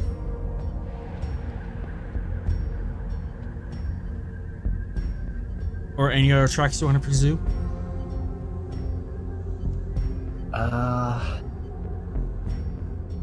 Probably have to work with. I have to go through the logs and all that, and then get more information from what Bureau is on your side. But I'm gonna go see what the Jhatee are dealing with in the wake of their high-ranking officials being assassinated. Yep. Reason security diff 1. Alright. Intelligence research as a focus, and you can have a threat.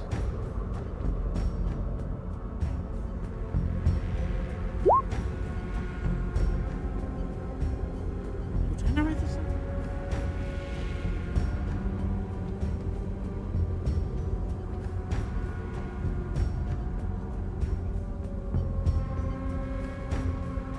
Alright. 2 members generated.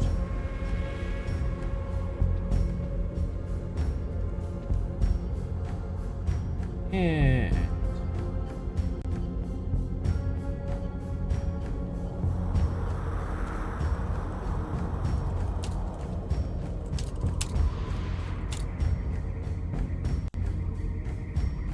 sending to your console.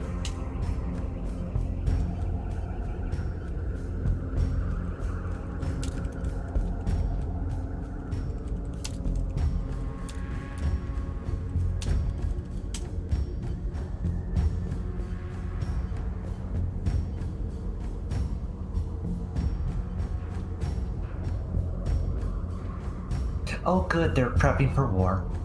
What? Yeah, no, the Jhatee are prepping for war. Gathering armies, loading weapons, the whole shebang.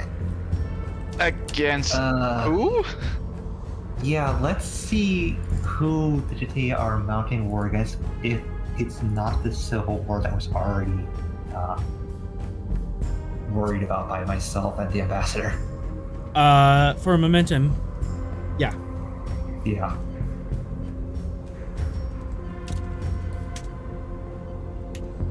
It's still the civil war. They're Okay. Yeah, they're not against themselves. That's not a good thing. Okay. Just saying. Yeah. It's not a good thing. It's not. They were planning to go to war with everybody in the sector.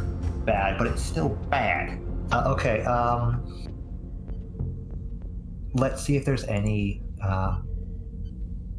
further munition transports outside of Jhatee manufacturing going on the planet. So munitions being transported to Jhatee space, or Yes. from? Okay. Oh, what's her? The queen? See if Is she anybody's war fueling the civil profiteering? war. She's war profiteering, isn't she? Don't get ahead of me.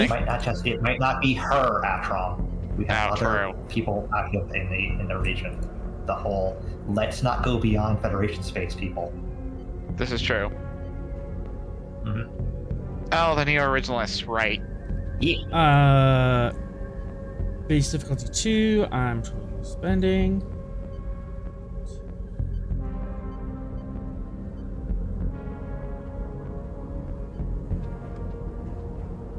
And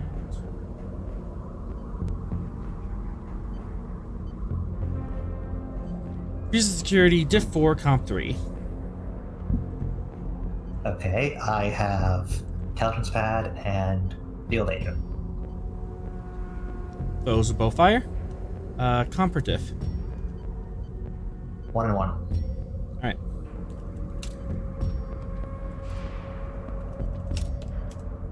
Intelligence research as a focus.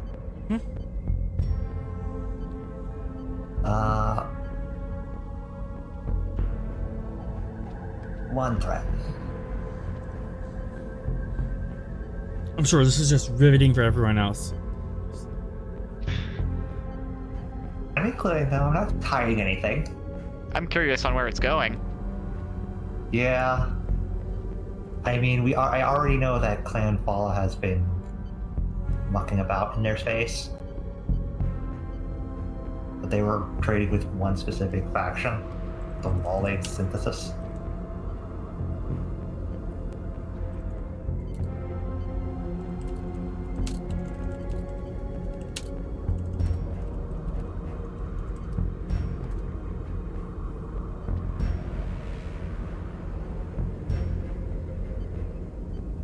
Okay, so yeah, there's people smuggling things.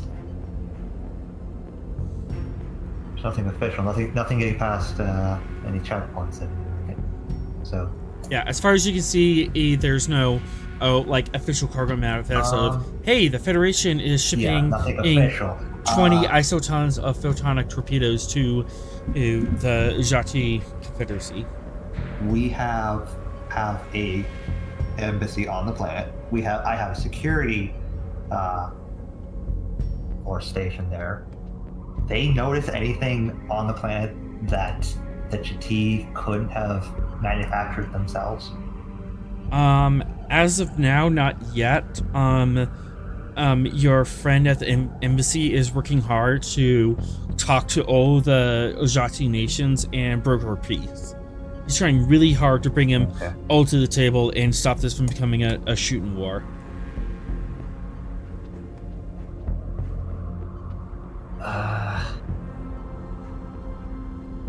Which, at the end of the game tonight, you can put a claim into his project to push those efforts along, if that's something you're interested in. Yes, I'll probably take care of that if I have the things. Since there's nothing official, I'd like to at least poke the Aegis Pact to see if they have noticed any shipments coming into Jhatee space outside of the official checkpoints. You will have to talk to Vera about that. Yeah. So they have to get Vera involved in. Yeah. So at this point, it would be like about time for Alpha Shift. So, around, like after Alpha Shift starts, he's going to request Vera to his office. How early is it now? It's about 8 a.m. It's about the time you start your shift. He would contact you about 8:30, 9 o'clock. Yeah, she'll come up. I'm supposed to be flying the ship, you know. I think finding your mother and helping prevent a civil war that could escalate to further conflict in this sector is a bit more important than flying the ship. Of course it is. I'm just joking. Sorry. He's saying this while his back is turned to you. He's putting various things on what looks like a holographic bulletin board kind of deal. Magnus was set up stuff. Go ahead, Vera. I can take care of this for a bit. Yeah. So, more information? Do you have more information than that? Your mother seems to be trafficking in various goods. A small portion of them are time sensitive and require special handling. As for the Jhatee, they're on the brink of civil war, and I'm trying to discover if there's any smugglers operating within their system, transporting weapons and other military goods to them.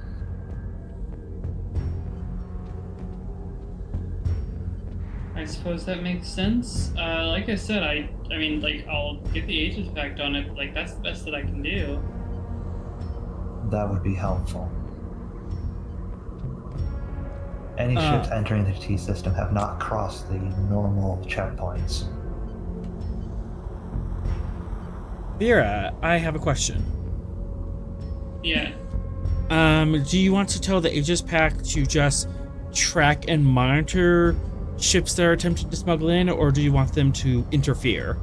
Like, actually stop them, shake them down, blow them up? Stab some people?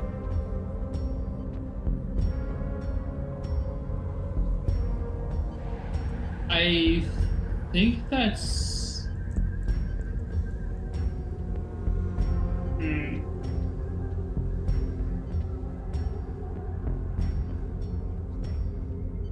I think, only interfere with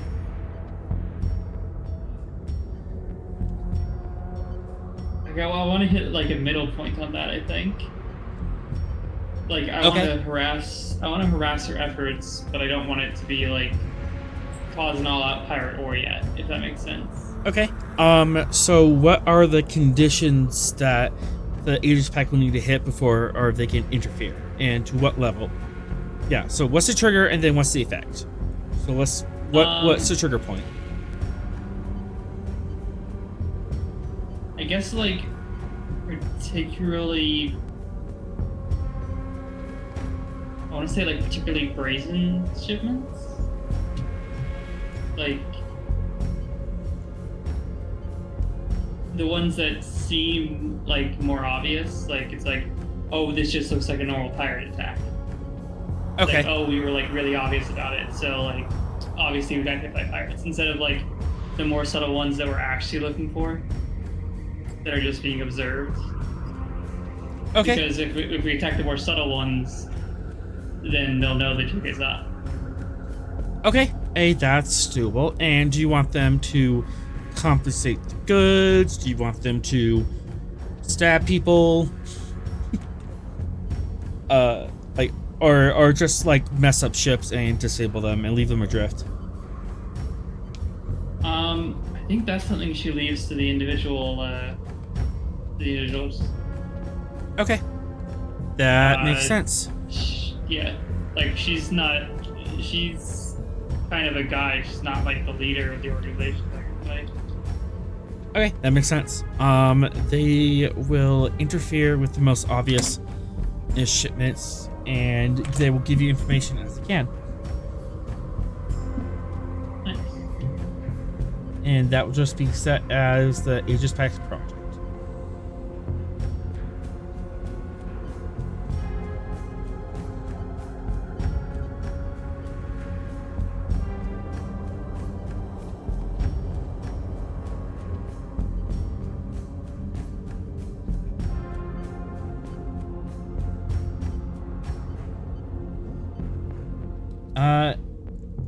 Anything else between you two? You doing all right, Fox? I'm fine. While I can track most of what your mother's doing, I can't exactly get a fix on her location. I'm hoping you can put feelers out into the pirate community to get a more accurate understanding of what she's up to.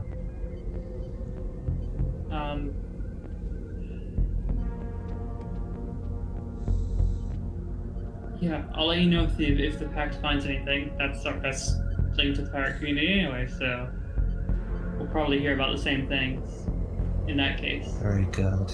If nothing else, you should try the pirate who controls that party planet. Your mother's probably been a frequent guest of his.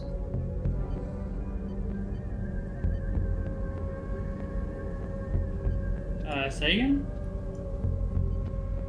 You should probably also try that pirate who runs the party planet we found. Your mother's probably been a frequent guest of his. Oh yeah, no, I already have inroads with him. The Aegis Pact has a bit more hold on that station than before. Very well. You think I was gonna let a resource like that fall into her hands? If you did, I would think you're getting sloppy.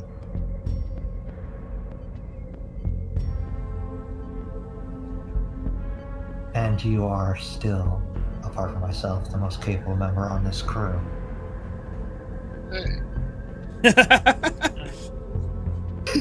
Well, I suppose I appreciate that.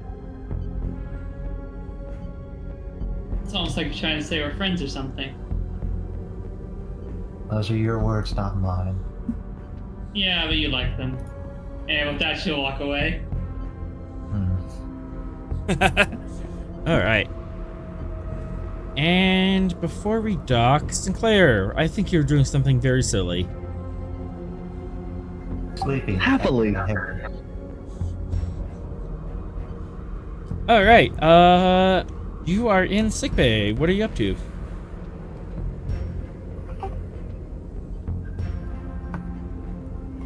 Well, assuming that the shift has started, We could cut back a couple hours if we need to. oh, in that case, Sinclair, instead of deciding to go back to her quarters to catch a nap before shift starts, went to her office in sickbay to do so. That way, she was under observation should anything happen.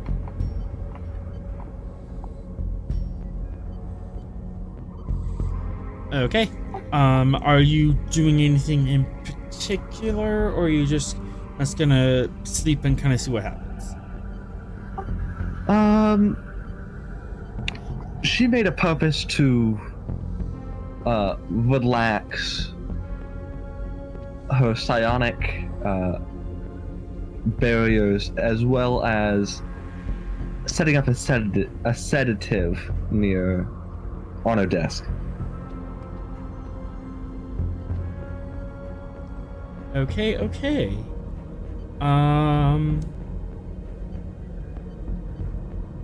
What emotion are you sending out into the universe?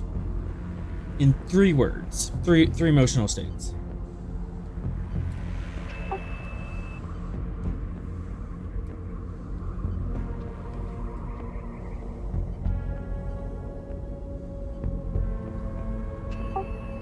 Calm, curiosity,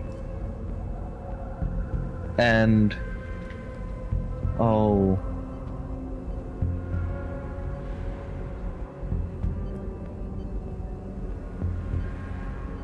connectivity. All C words. Nice. Are you looking for trouble? Yes, actually. Definitely. All right. Let's see.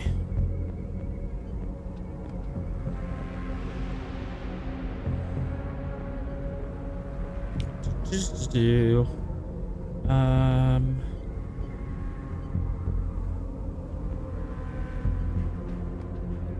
Issues. However. Insight Command, difficulty 5, complication 4, assisted by computer's medicine. You can activate a member of nursing staff to help as well, as they are monitoring you. And they can help with reason medicine.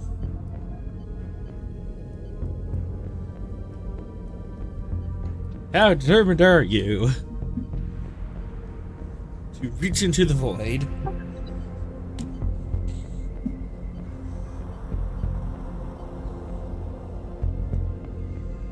I will activate Razix to assist. Okay. If another player can pick up Razix. Sure. How determined am I? Huh. Determination to I will do anything necessary to save a life. Whose life are you saving? Well, assuming there is a connection between the emotional encounter and Atram's vision, then theoretically, if we don't go down this path and investigate in any necessary means, it is possible that all of Narendra will die. Given that justification, I accept your determination spend. Yeah, plus 2 hits. 2 momentum, 3 threat. Alright. Rolling 4 dice. You have 2 hits already.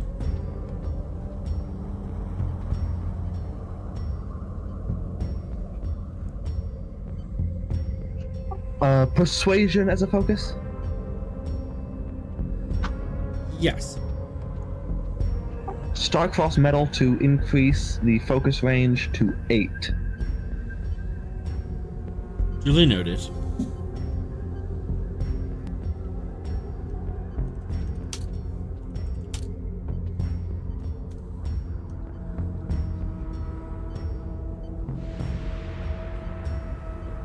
One, 2, 3, 4, 5. So you hit. Peter's medicine from the Gungnir, and then Razik's reason medicine.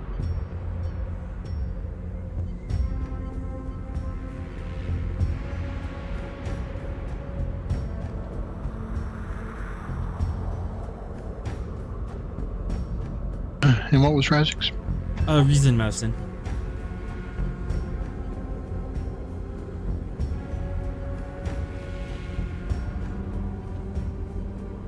Alright, gain 1 momentum. There is a comp. And this time I will squash the complication. Don't want to Alright. go mad like that time. As you fall into a trance and you reach out into the universe with calm, curiosity, and connectivity.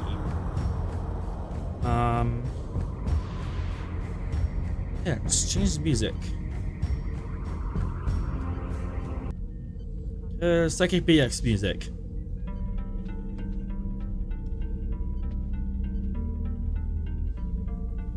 Okay.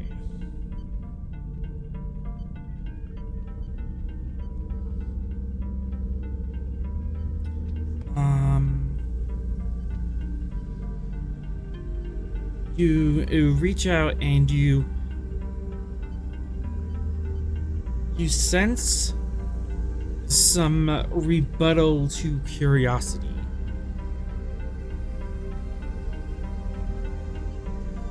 Like they see that you're curious and they are angry at that curiosity. Or hurt by it, resentful. It's kind of hard to untangle that.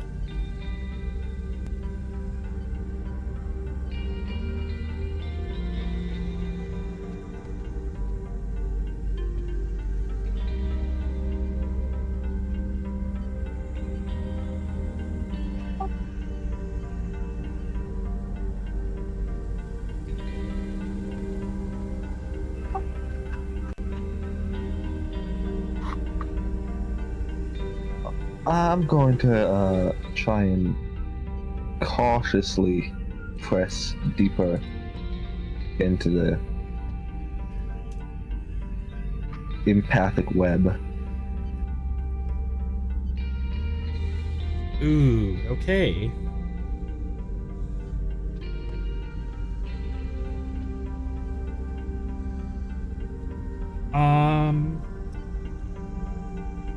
The hostility against curiosity runs deep. It's almost like it's a value on their sheet. Something about curiosity bad. It runs deep within whatever consciousness you're reaching out to.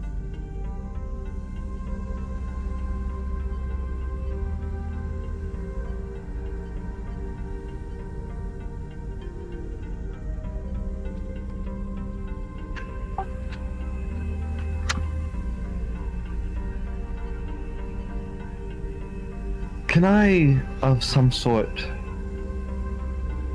establish a empathic connection with this being? Something that would, well,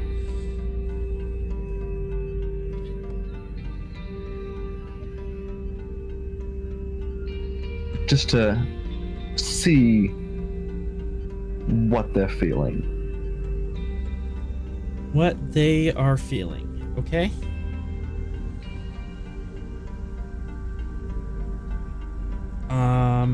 In 3 words: fear, resentment, and there's probably a single word for this, but kind of like not quite remorse, but kind of a feeling of regret for someone else's actions. Is that 3rd one? Guilt.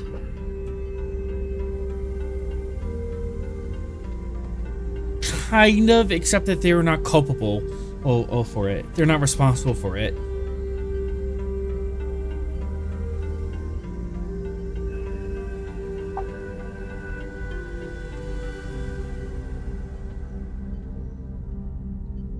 but there's also fear and resentment and in their emotional state as well.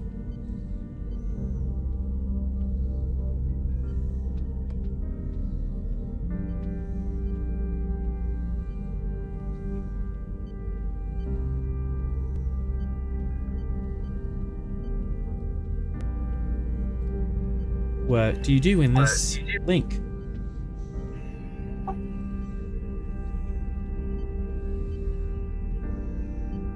Being an empath, it's very difficult to translate this from.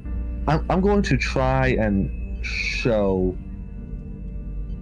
that I understand what, at least based on what I can feel of what they're feeling, I understand what their emotional state is. Yeah, you can. Yeah, that's just the emotional state of empathy that you can empathically pass that on for sure.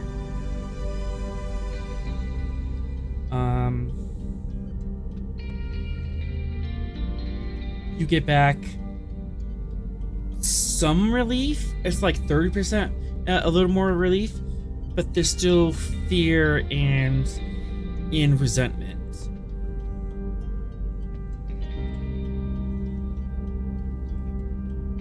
But they are a little more receptive to having you in their presence.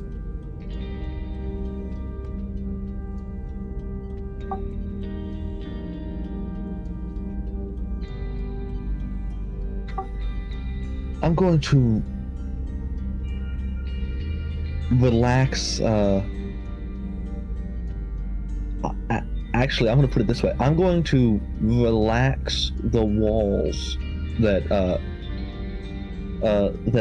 have been put up by Sinclair and effectively opening the door and inviting them in. Just,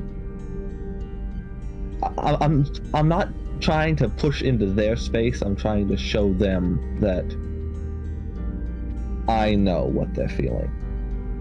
And invite them to your space. Oh boy.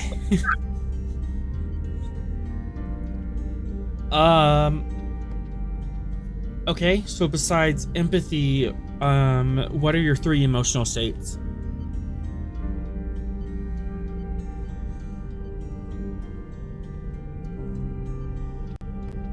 It's interesting. We're doing a spirit walk with just emotions. It's kind of an interesting scene. Understanding, not so much curiosity anymore, because the initial curiosity was to figure out what was reaching out. She's no longer poking into the establishment. Sort of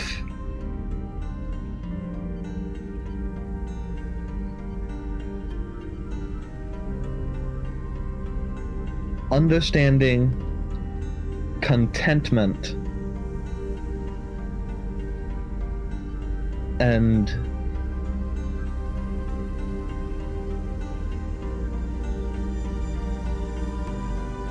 seeking direction. Not so much curiosity as allowing to be led. Allowing to be...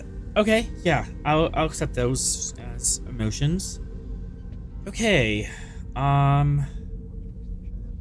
Seeking direction.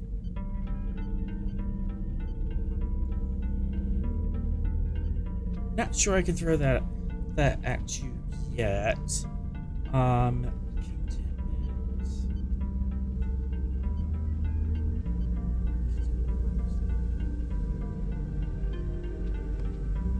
Okay.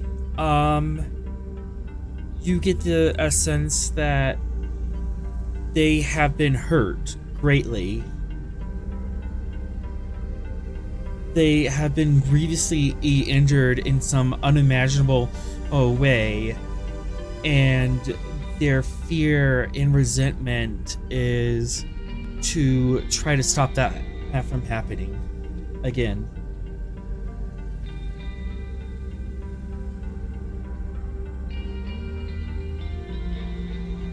it's that idea of I have been hurt. I don't want anyone else to be hurt the same way I have.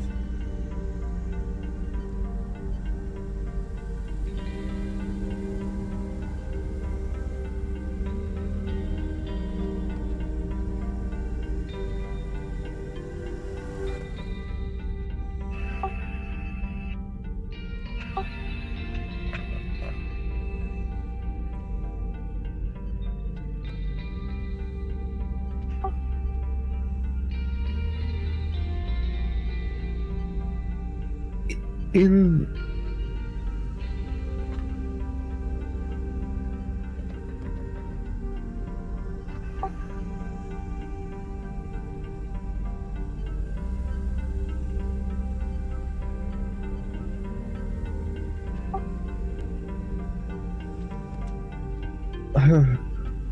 her feeling goes to, while some of them are still similar, one that picks up is inevitability. While it's possible to try, you cannot totally resist. Inevitability of getting hurt, or inevitability of, like, what's the inevitability of?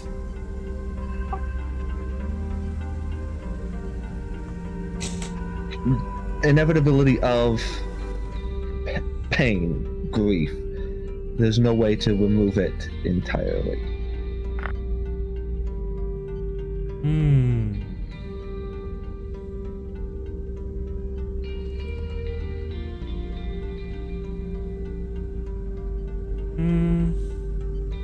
Presence, command, or medicine.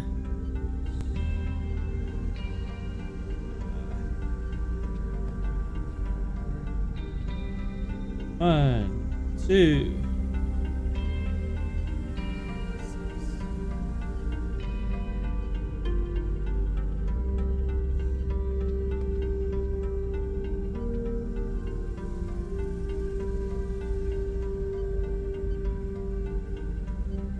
We are going all in. Presence, command, or medicine. Difficulty 7, comp 5. Good luck. Okay. No.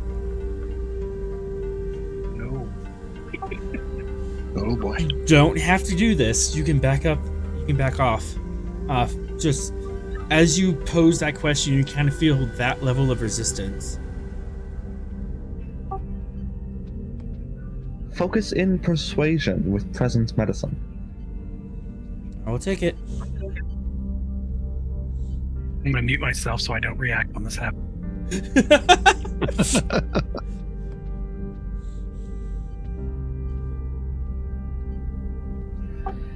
I know it's normally a negative trait, but can I use it in a positive fashion of emotionally sensitive? She has a constant desire to know more.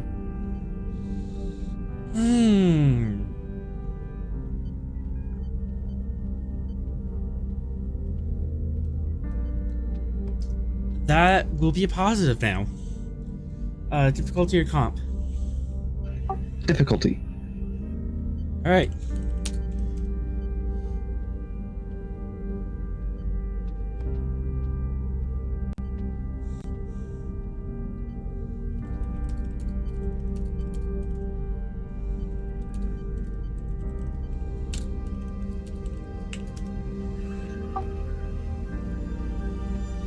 Remind me how negatively using a value works exactly.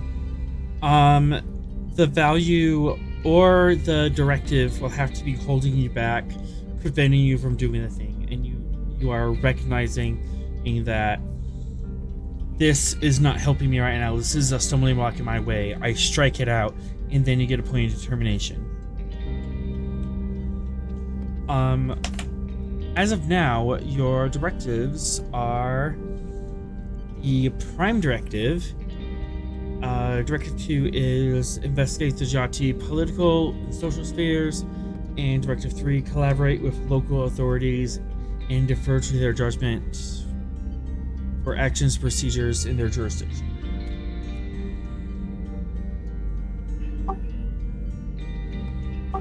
Can I negatively use the unnatural modifies the natural?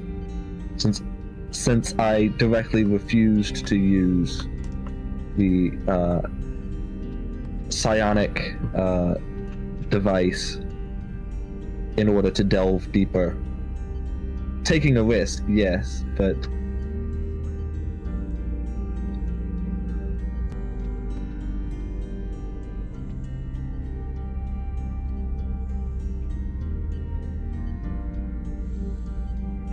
instead of relying on unnatural means, relying on more Innate. innate. Okay, I will take that at strike.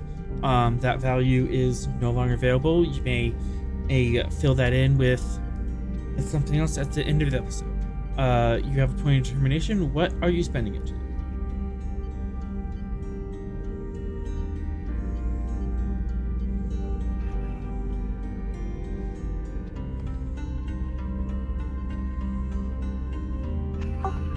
I'm going to spend it on, if you'll allow it, enacts irregular medical practices. I'm attempting to establish a empathic bond with an unknown being to soothe its pain. Yeah. I would say we're well out of regular medical practices right now. And with that, for 4 dice, 3 threat, 2 momentum. Alright, let's do hits.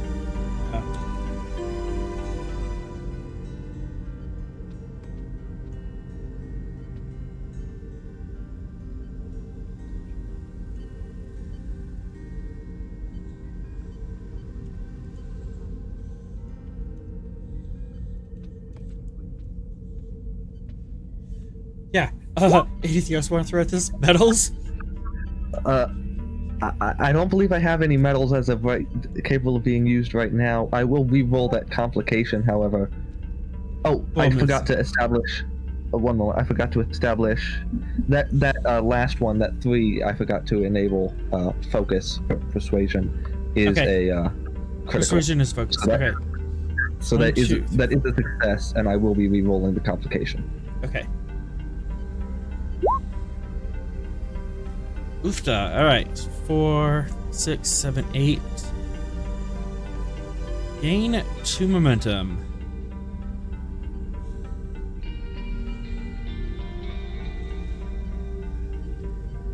Okay. Understanding that pain is inevitable.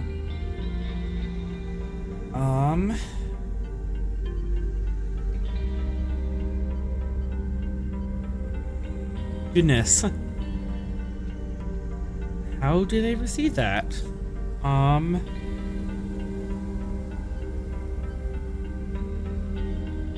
Disbelief.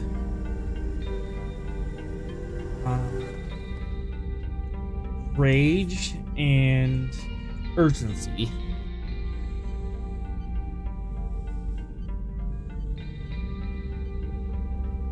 One, 2, 3, 4.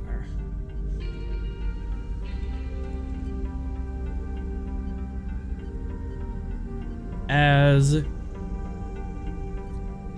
we cut to outside out of medical, Razix.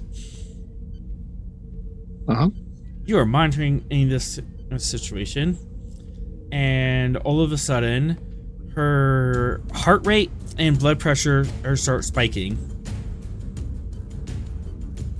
She's going into shock.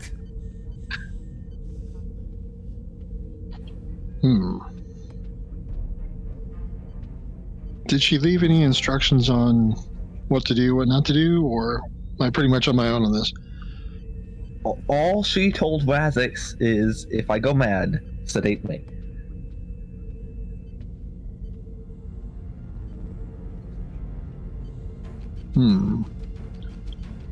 It's not really going mad, but it doesn't look good.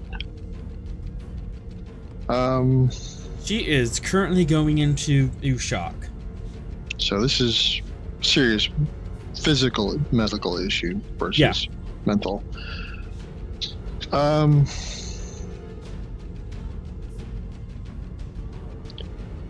Would sedating her be medically appropriate or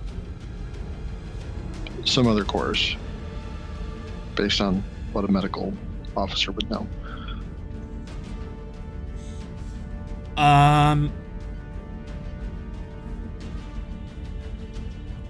When someone's in shock, you want to bring their body back to homeostasis. So sedating them and removing them from the situation that is giving them shock.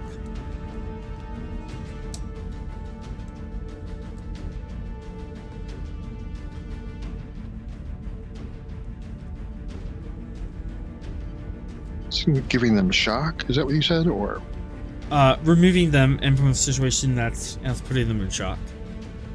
Okay.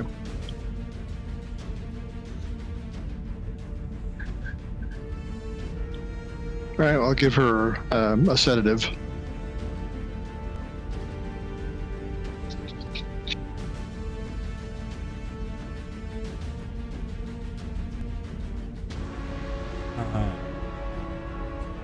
One.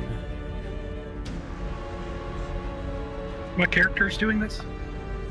Razix. Oh. Oh.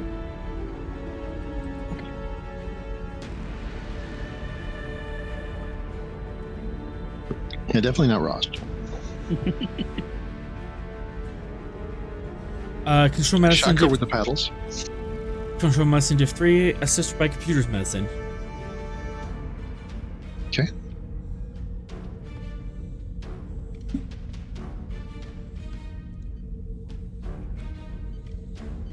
Focus in emergency medicine. This is an emergency. And oops. Yes, both medicine. Okay, go ahead and take one threat.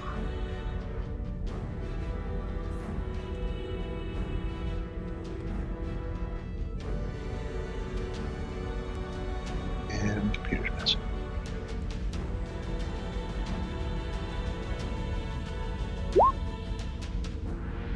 Okay.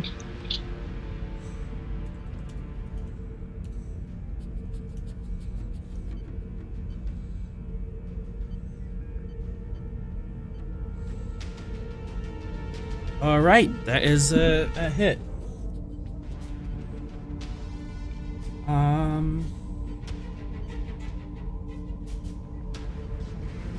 As Sinclair, within the empathic web, you feel the a wash of emotions that are completely alien into you, and they're starting to shake and vibrate your subconscious mind. But you are correct that the sedation would allow you to go deeper into the empathic web. So I'm going to spend two threat. And Sinclair, you may ask one question that I have to answer honestly.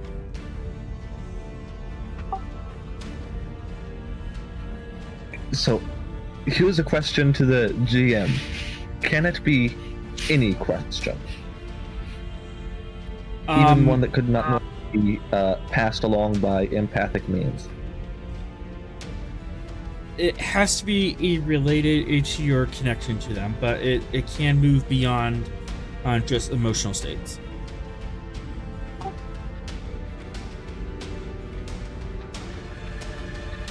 I'm going to ask the question that has been my purpose the entire time. What are you?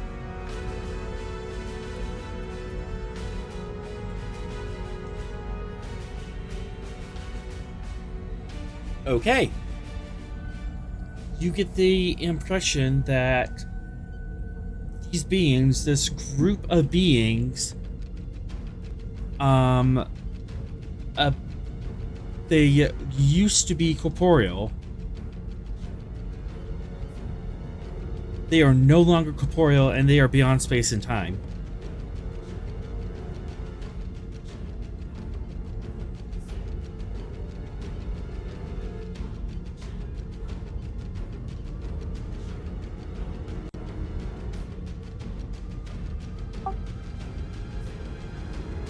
Okay.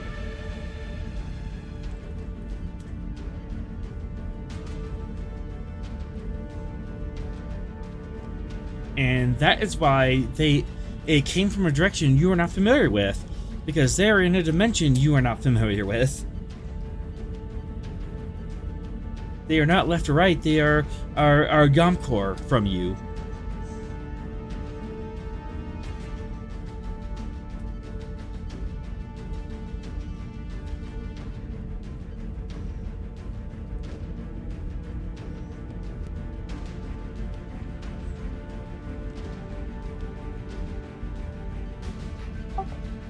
Okay.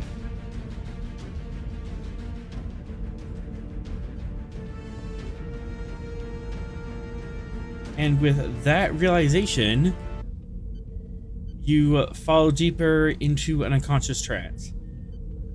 Razix, from the outside, it appears to work. She is no longer in shock. And her mental activity, it spikes for a little bit. There was a lot of activity in prefrontal cortex as you were shocking her, and for a moment there was like, oh no, what'd I do? What's going on? And then mental activity crashes and goes to the unconscious state. Blood pressure, pulse normalize, and she is at rest.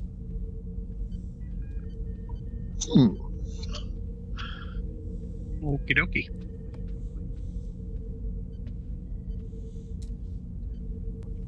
No obvious signs of distress on the monitors or anything like that. As far as the monitors say, there's no signs of distress.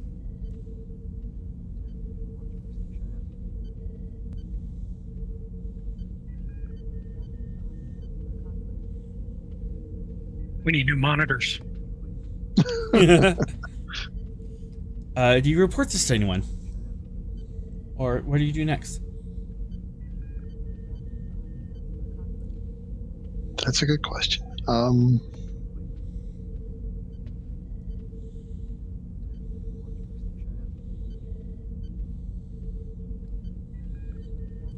So my boss is essentially unconscious after doing some type of telepathic procedure. Was in distress momentarily, but now is not, but is unconscious.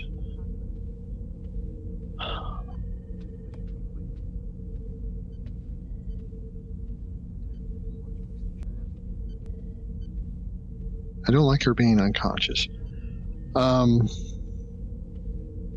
Razix is going to administer a stimulant to try and wake her up.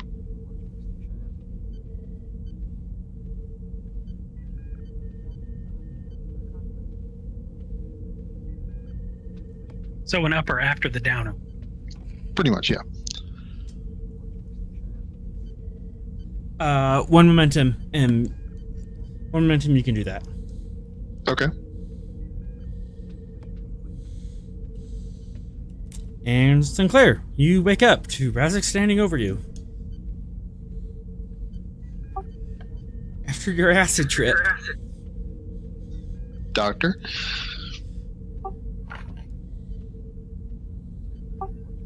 Lieutenant? Are you okay?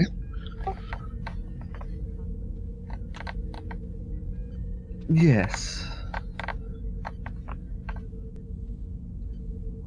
You seem to be in distress momentarily. Did anything happen?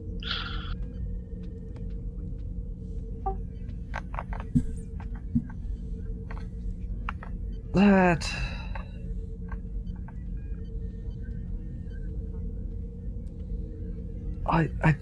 I don't know how to explain it exactly. Okay, Razix is going to give her a tricorder once over. Or let the biobed do it either way. Mm-hmm. And is anything off of baseline or? heart rate's a little accelerated, but that could happen, and from being in a nightmare or having a psionic trance or something disturbing, but otherwise eyes well within tolerance.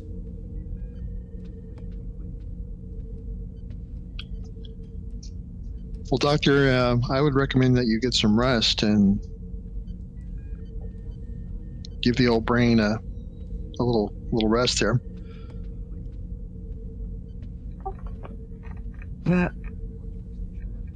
That's going to be. I think I'm going to abstain from sleeping at the moment. What's the neurochemical levels at regarding sleep deprivity?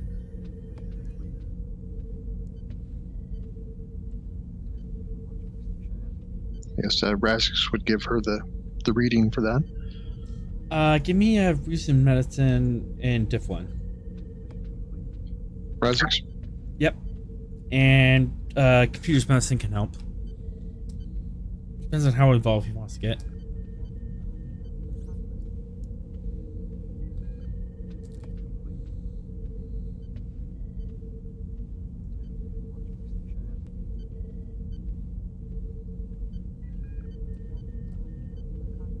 Okay.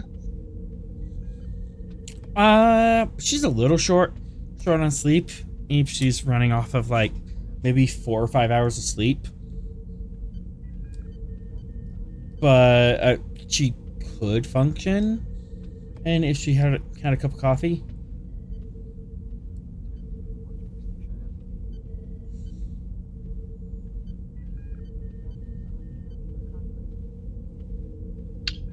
Well, Doctor, it's my professional opinion that you should get some rest, if at all possible. Is there anything preventing that?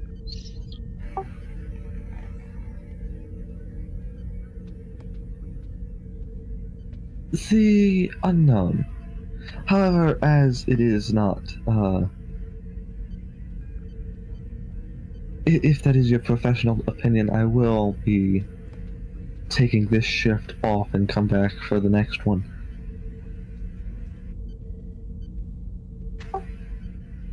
Of course, I need to get Captain's permission for that as well. Okay.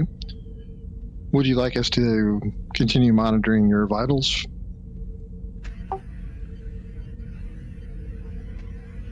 Yes, I don't think...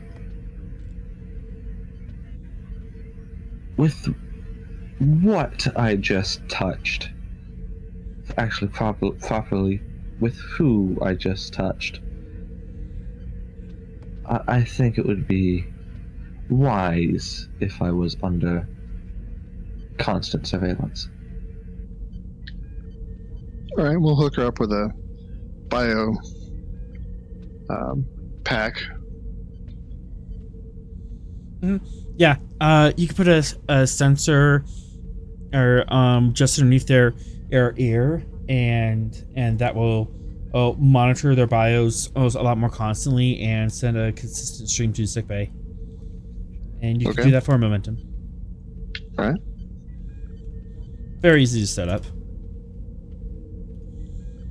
And we'll set up the computer to alert if anything goes out of normal parameters. And Sinclair, you need to talk to the captain about taking the shift off. Yes, I'm going to send a message up to the captain, not by comm badge, just a text message. Yeah, to inform him that if he has the time, I need to speak with him. Sure, go ahead.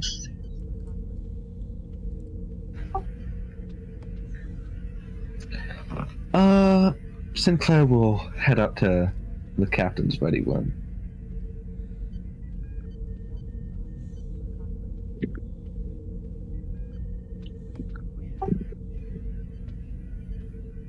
And ping the doorbell.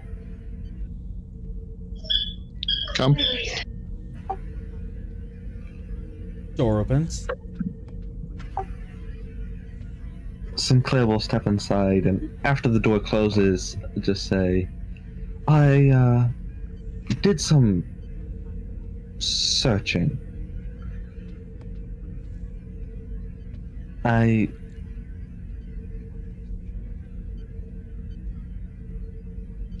know more about the beings that affected us. What did you discover and how?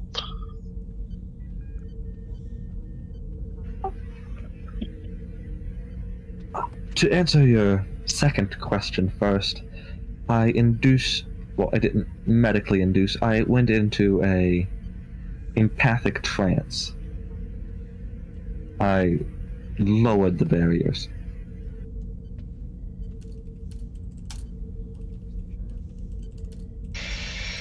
Sounds risky, considering what we don't know about whatever's out there.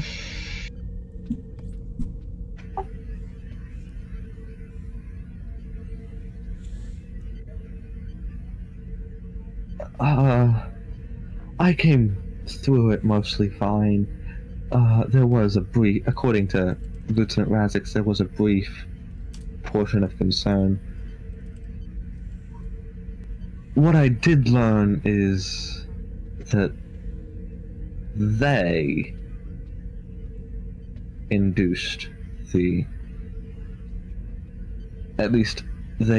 empathic encounter that affected me. I am not 100% sure about the vision, but I do believe so.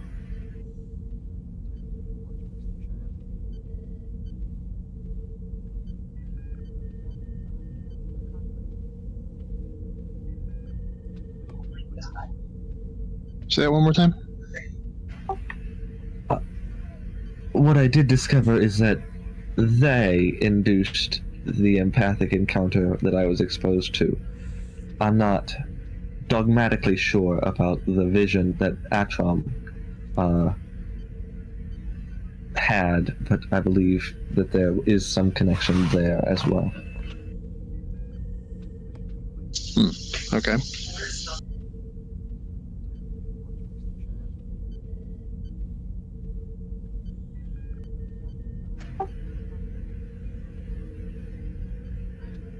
Razix offered his professional opinion that I take the shift off. I was coming up here for permission. If you're willing that I do so, I'd be engaging in more research to figure out who exactly they are, if possible.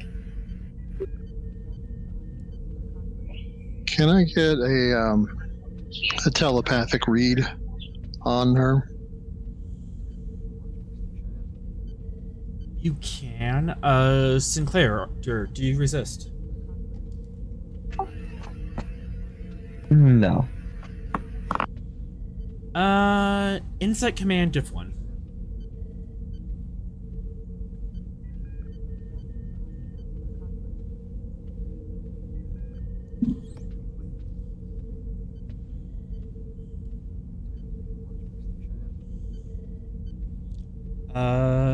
Sinclair, what are what are you thinking right now?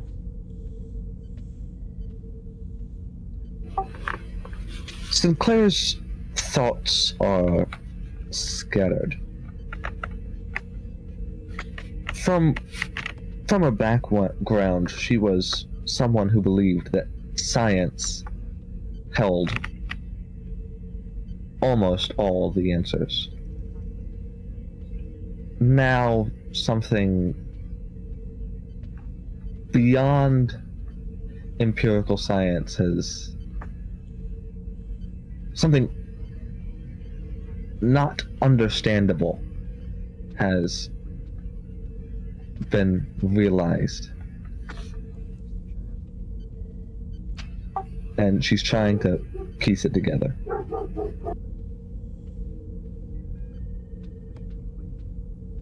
So this is kind of a quasi-spiritual type experience? Not so much as there are some answers that science can't find.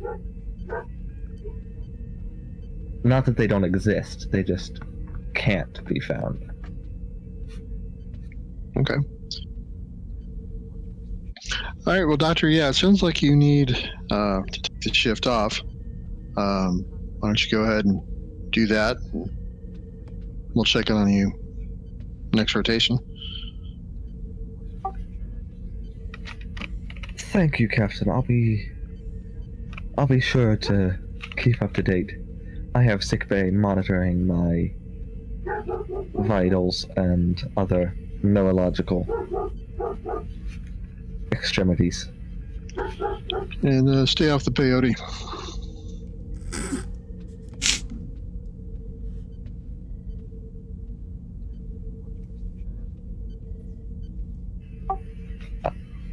I am unfamiliar with the translated term. I believe it's a hallucinogenic that native Terran Aborigines used for visions and communicating with the dead. There was no hallucinogen involved, as far as I'm aware. You could have sickbay run some environmental tests. I'll take your word for it. I was just kidding.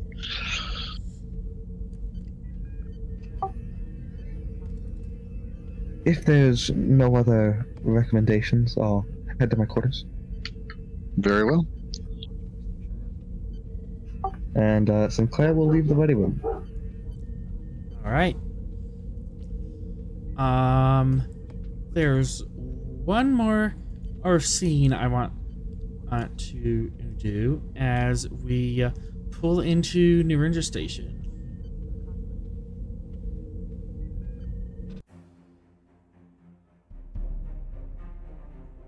No. We don't need that music.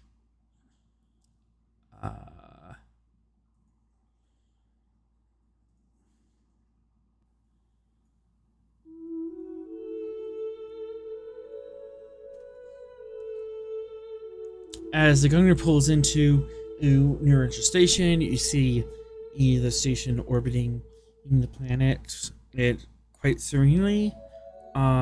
There's a couple of civilian ships docked with it, a few heavy freighters in orbit.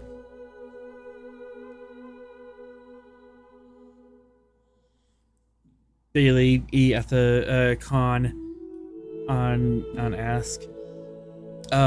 Station control, this is USS Gungnir, and requesting permission to dock. USS Gungnir, this is station and control. Oh, you may dock in docking berth 3. Welcome home, Gungnir.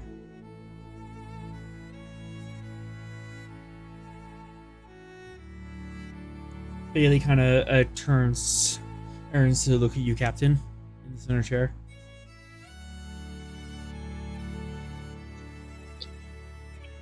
All right.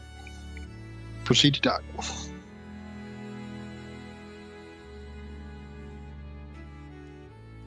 Vera, you take her in nice and easy and gracefully bring the Gungnir home. She slides into dock. Tractor beams aims to take her the rest of the way in docking clamps trunk onto the hull. The umbilical reaches out and the Gungnir is secured.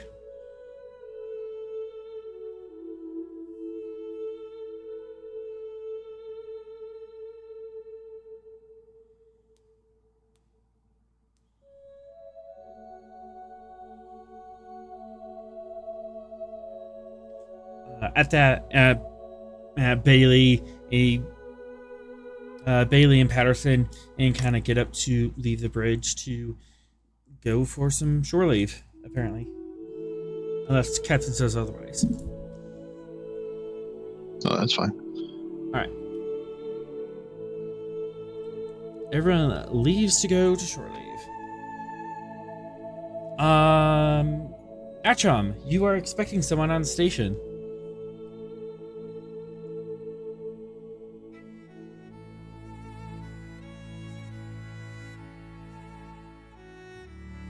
Is Atcham with us?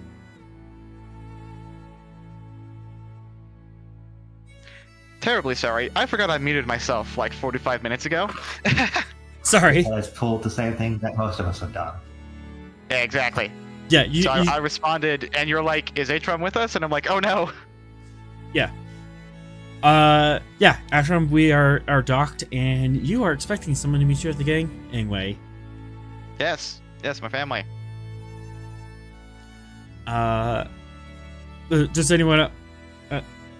As the rest of the bridge crew walk out with Atcham, you see a small Klingon family is standing off to the side, and this young Klingon girl charges up and leaps onto Atcham, trying to tackle him from the side. Ah. Rawr! Rawr!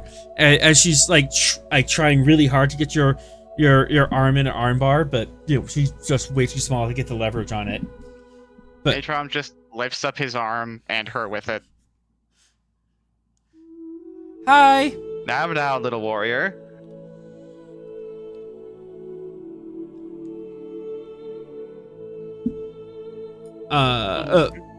Rest of the kids, let's walk up.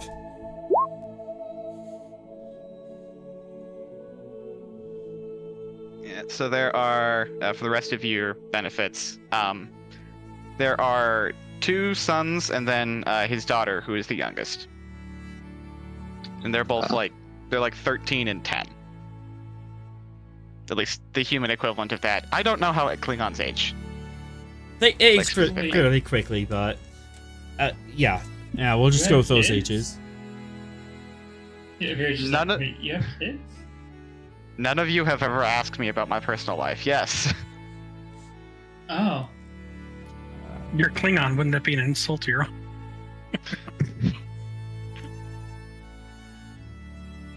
Not at all. And then he'll introduce the children to, I guess, the rest of the bridge crew. So there is Ehut is the oldest. Then there's Vonan, the middle son, and Bael, who is the little girl still clinging to his arm. Mm-hmm. Oh boy. And not Ehut bows slightly. Vonan bows a little deeper and a little more eagerly, and then he pulls out something from behind his back. I made this while you were gone. I was wondering if you could give me some pointers on it. He pulls out this little electronic contraption of wires and servos and something or other. What does it do? It was supposed to spy on Bael. Nuh-uh. Isham just raises his eyebrows. Spy in what way? Yes, Just see what the security code of her personal logs were. You are trying to read your sister's journal?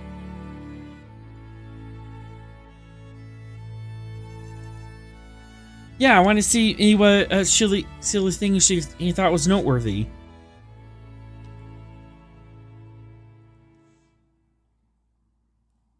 How's Bael taking this?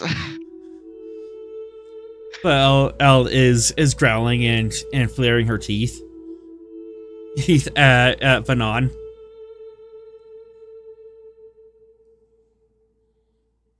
Banon, you have a clever mind, and I applaud it. But it is not honorable to spy on your sister's journal.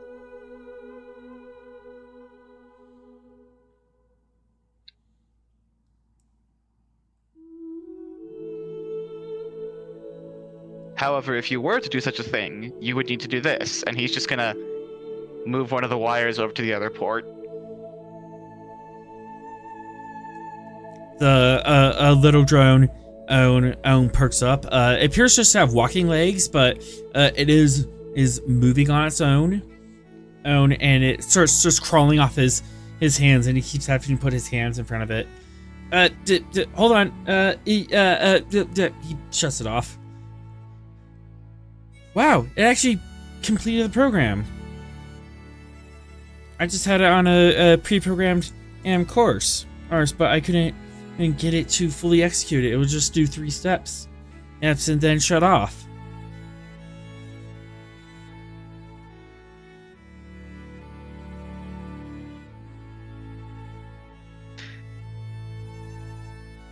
Well done.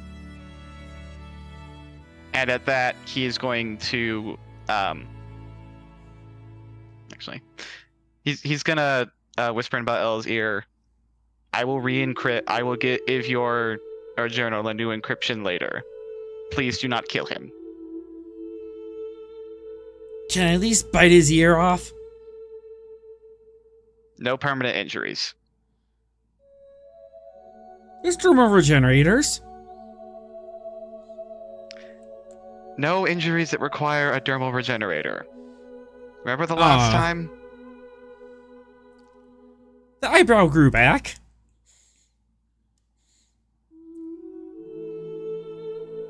Trump's just gonna raise his eyebrows again. At this, Onar, your mate, walks up on the other side and presses her forehead into yours. Trump's going to return the gesture. It is good to see you back. It is good to be back. How was the journey from Kronos? Long, especially if these two. She points at Burrell and Vanon.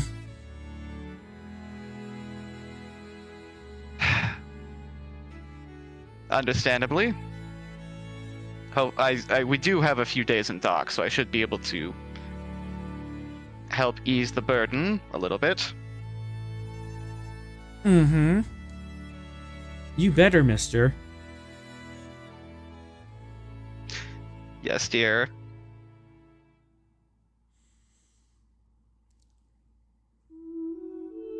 And then Hutch pipes up. So, father, is it true that you fought the Borg? Yes, it is true. Come, Did you children. I have many tales to share. Did you bring back a trophy? Like an arm? Or a skull? Yeah. Did you bring back a skull?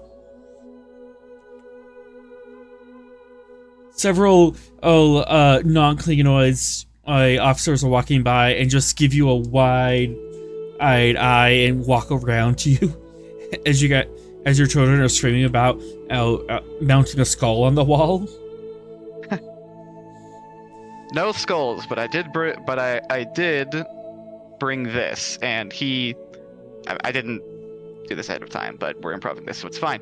He replicated a fake Borg arm, so no actual Borg tech. It just looks like it. But it looks like it, yes. Yeah.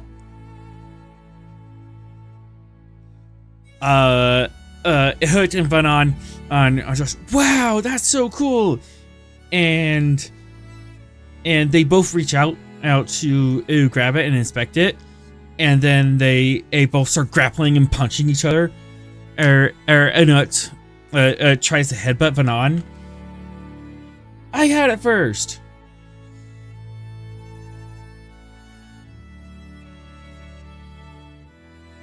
And as they're fighting, Onar kind of pulls you aside.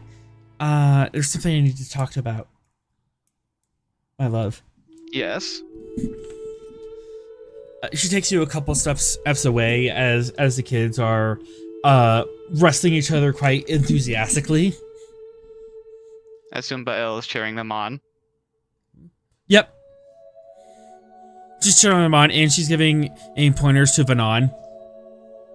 No, move your elbow the other way. No, the other way. It doesn't bend like that. Yes, it does. You're just a wimp. You're So- gonna walk past.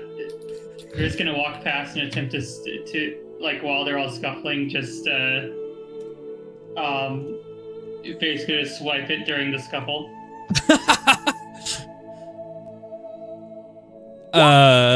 You know what? Daring security, diff 2.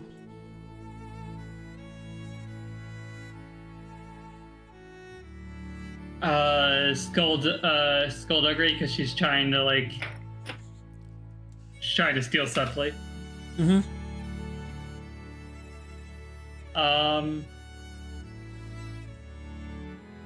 And let's use momentum. Why not? We're having fun.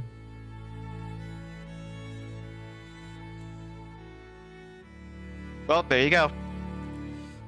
You now have the trophy. She's gonna let the scuffle go on for a minute before she just goes. She just kind of reveals it, looking it over. Just,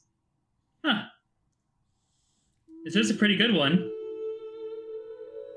Baal tackles you and is on your leg trying to unbalance you. Oh, she will totally dodge. Have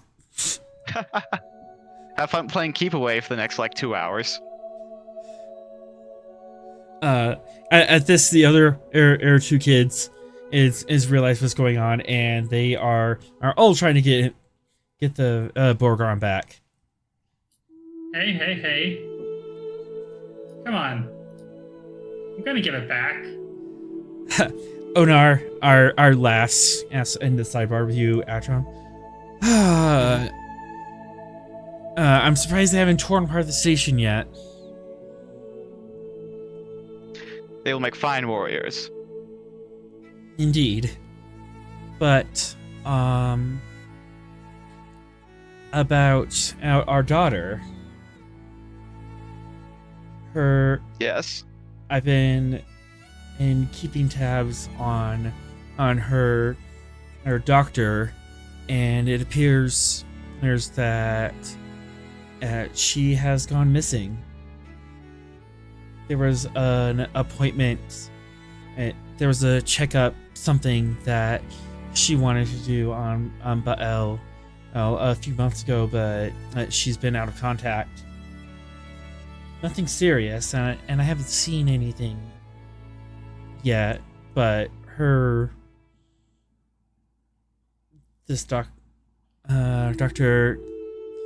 Talatos being out of contact is kind of concerning, considering she just lets it hang in the air. Trump's gonna nod with a concerned look. I will look into it. In the meantime, I don't think there's any reason to keep her from other doctors. We're on a Federation station. Yes, but her condition.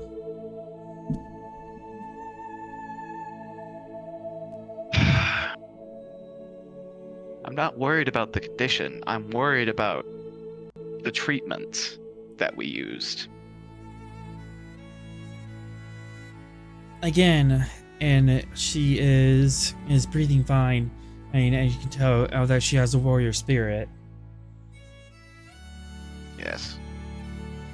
She has a heart stronger than both of ours, I think.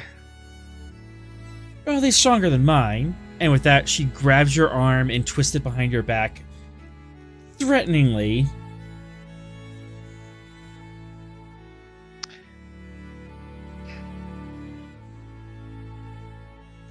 Let me do my digging first.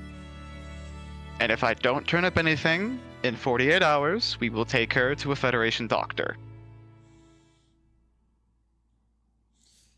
Any particular doctor you trust?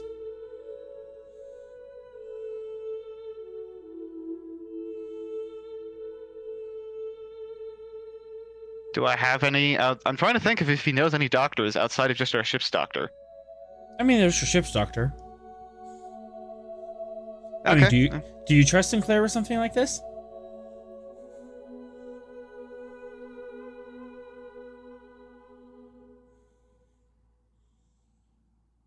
Yes.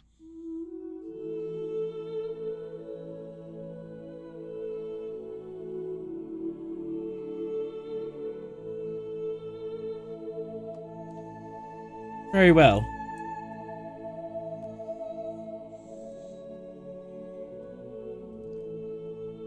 Did you want to grab Sinclair right now, or do you want to like leave with your family? I'm grabbing Fox first.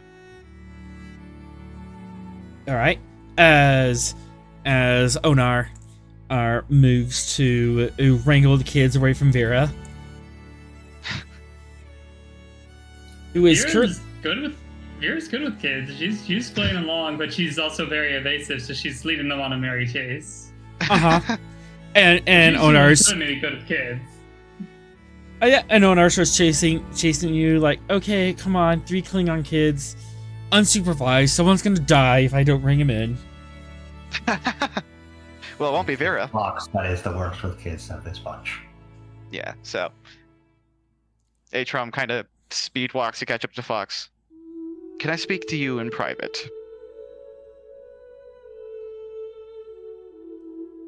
Very well, come with me. And he takes you to the intelligence offices.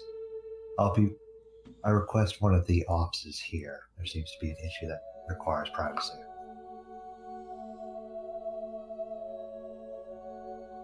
The ensign in front, security clearance.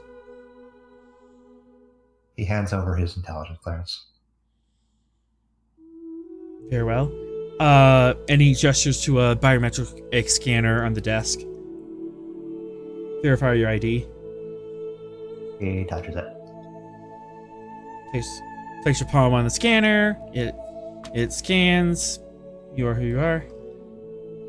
And this other person, Lieutenant Commander. Oh, yeah. Atrom will also submit himself to scan.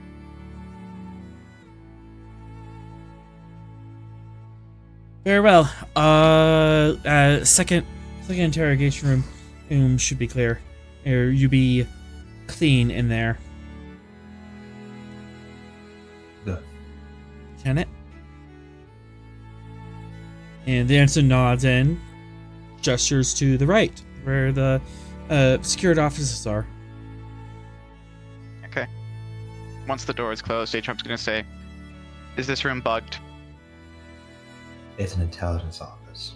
It's only bugged if I want it to be. Thank you. Lieutenant, you saw my daughter, correct? No. I didn't even know you had that. Well, surprise, I do. My daughter, Bael, she's my little warrior. And she wasn't always as healthy as she is currently. She had a degenerative disease when she was born. And the only way to cure it was genetic engineering. Which is not illegal in Klingon space. It is frowned upon by some, but we went ahead with the operation, and she, well, you didn't notice, but now she's full of fire and life and spirit. However, her doctor... 5-second and flashback. Act to Bael on Banan's back. Act just beating the crap out of him. Just monkeying on his back, pounding on his forehead ridges. Yep. Her doctor, one Cheryl. How do you say that last name, Arthur? Zataltos. Zataltos is missing. She had a scheduled follow-up, a checkup to ensure everything was going well, and my wife says that nobody has seen or heard from her in, was it months? 3 months. In 3 months, which, given her profession, is worrying. Well, I'll begin looking into her whereabouts. And as he's saying that, Fox is tapping away on its intelligence pad. Can Are I you looking? count on your discretion? He stops for a moment. How deeply do you want me to keep this?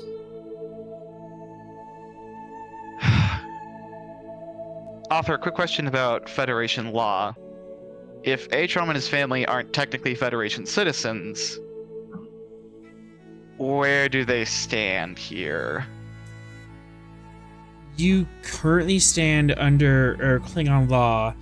Genetic engineering is not illegal, but it is highly socially taboo due to the augment virus from several hundred years ago. Right. Okay. But legally speaking, you won't face. This all happened in Klingon space under Klingon law, so the Federation can't get at you for anything like that. If you use shipped resources for our genetic engineering, then that could be a charge for reckless endangerment and illegal use of Starfleet equipment. If, for instance, Bael is treated by a Federation doctor and they find evidence of genetic manipulation, does anything happen then, or is it just like, oh, okay, and then they just keep going?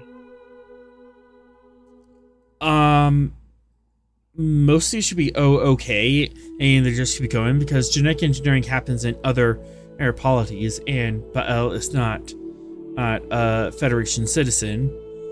However, that could reflect badly on you, and it could be seen that you are a security risk. Okay, so knowing the taboo thing and knowing, it's best if the Federation doesn't know, I prefer if it was kept between us.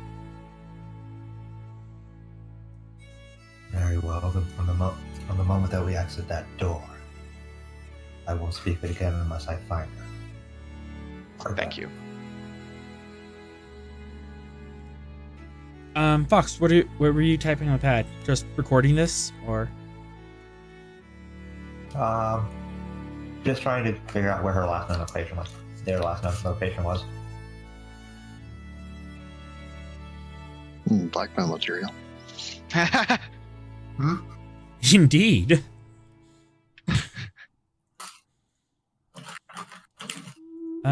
Reason security diff 1 assisted by computers security of the station, which I can roll for you.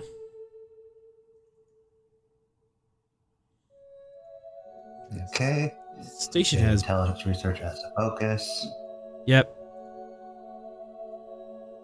You can have a threat. And onwards. Hooray. No, not really much. Oh no. No, Wait, that no, hang on. That's it. that hits. That's it. Yeah. It's just the funny thing. 3 minutes generated. So where was the good doctor last seen? Going to a fleet map, which we have not used in a while. Oh boy. Oh my. Oh goodness. Yeah. It's probably got so much outdated information. So you guys are here at Narendra, Uh-huh. and I need to find the question mark.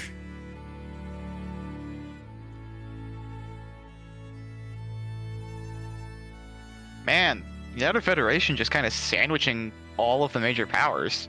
Uh-huh.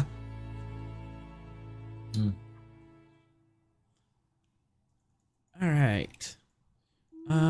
This is kind of what the Neo Originists were complaining about. Indeed.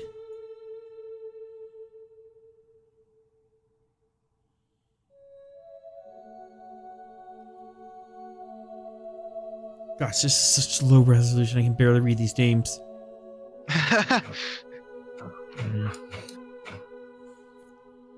Oh goodness, yeah, zooming in does not help much, does it?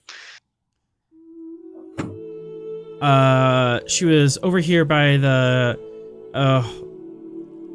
Romy cluster.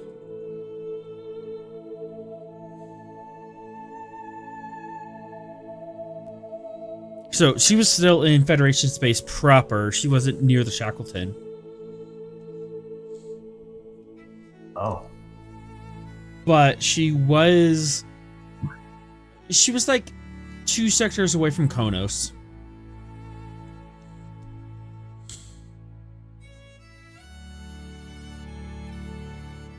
Wait, Atom's still on the office with me, right? Yeah. Yeah. Yeah. She never made it out of Federation space.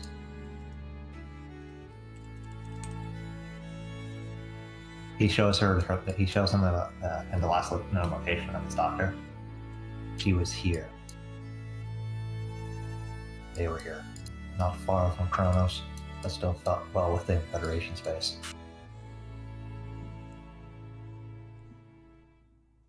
Worrying. What was she doing out there? I'll have to dig further.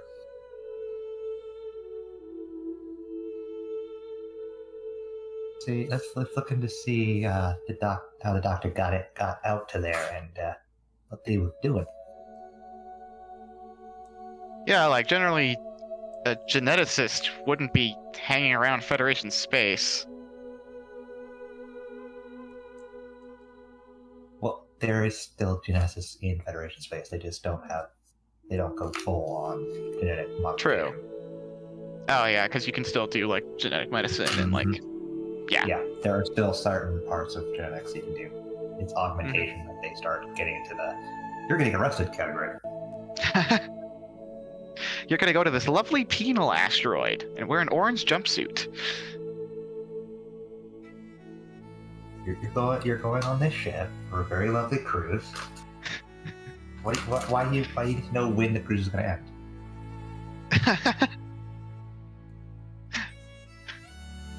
No, don't worry. We'll pack your bag for you. Yeah, we're going to pack all your research out for you, so you don't have to worry about it.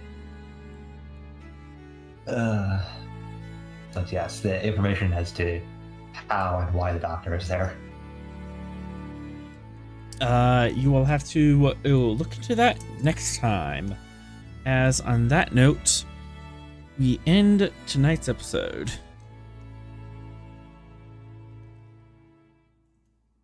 Alright, that switched, and up.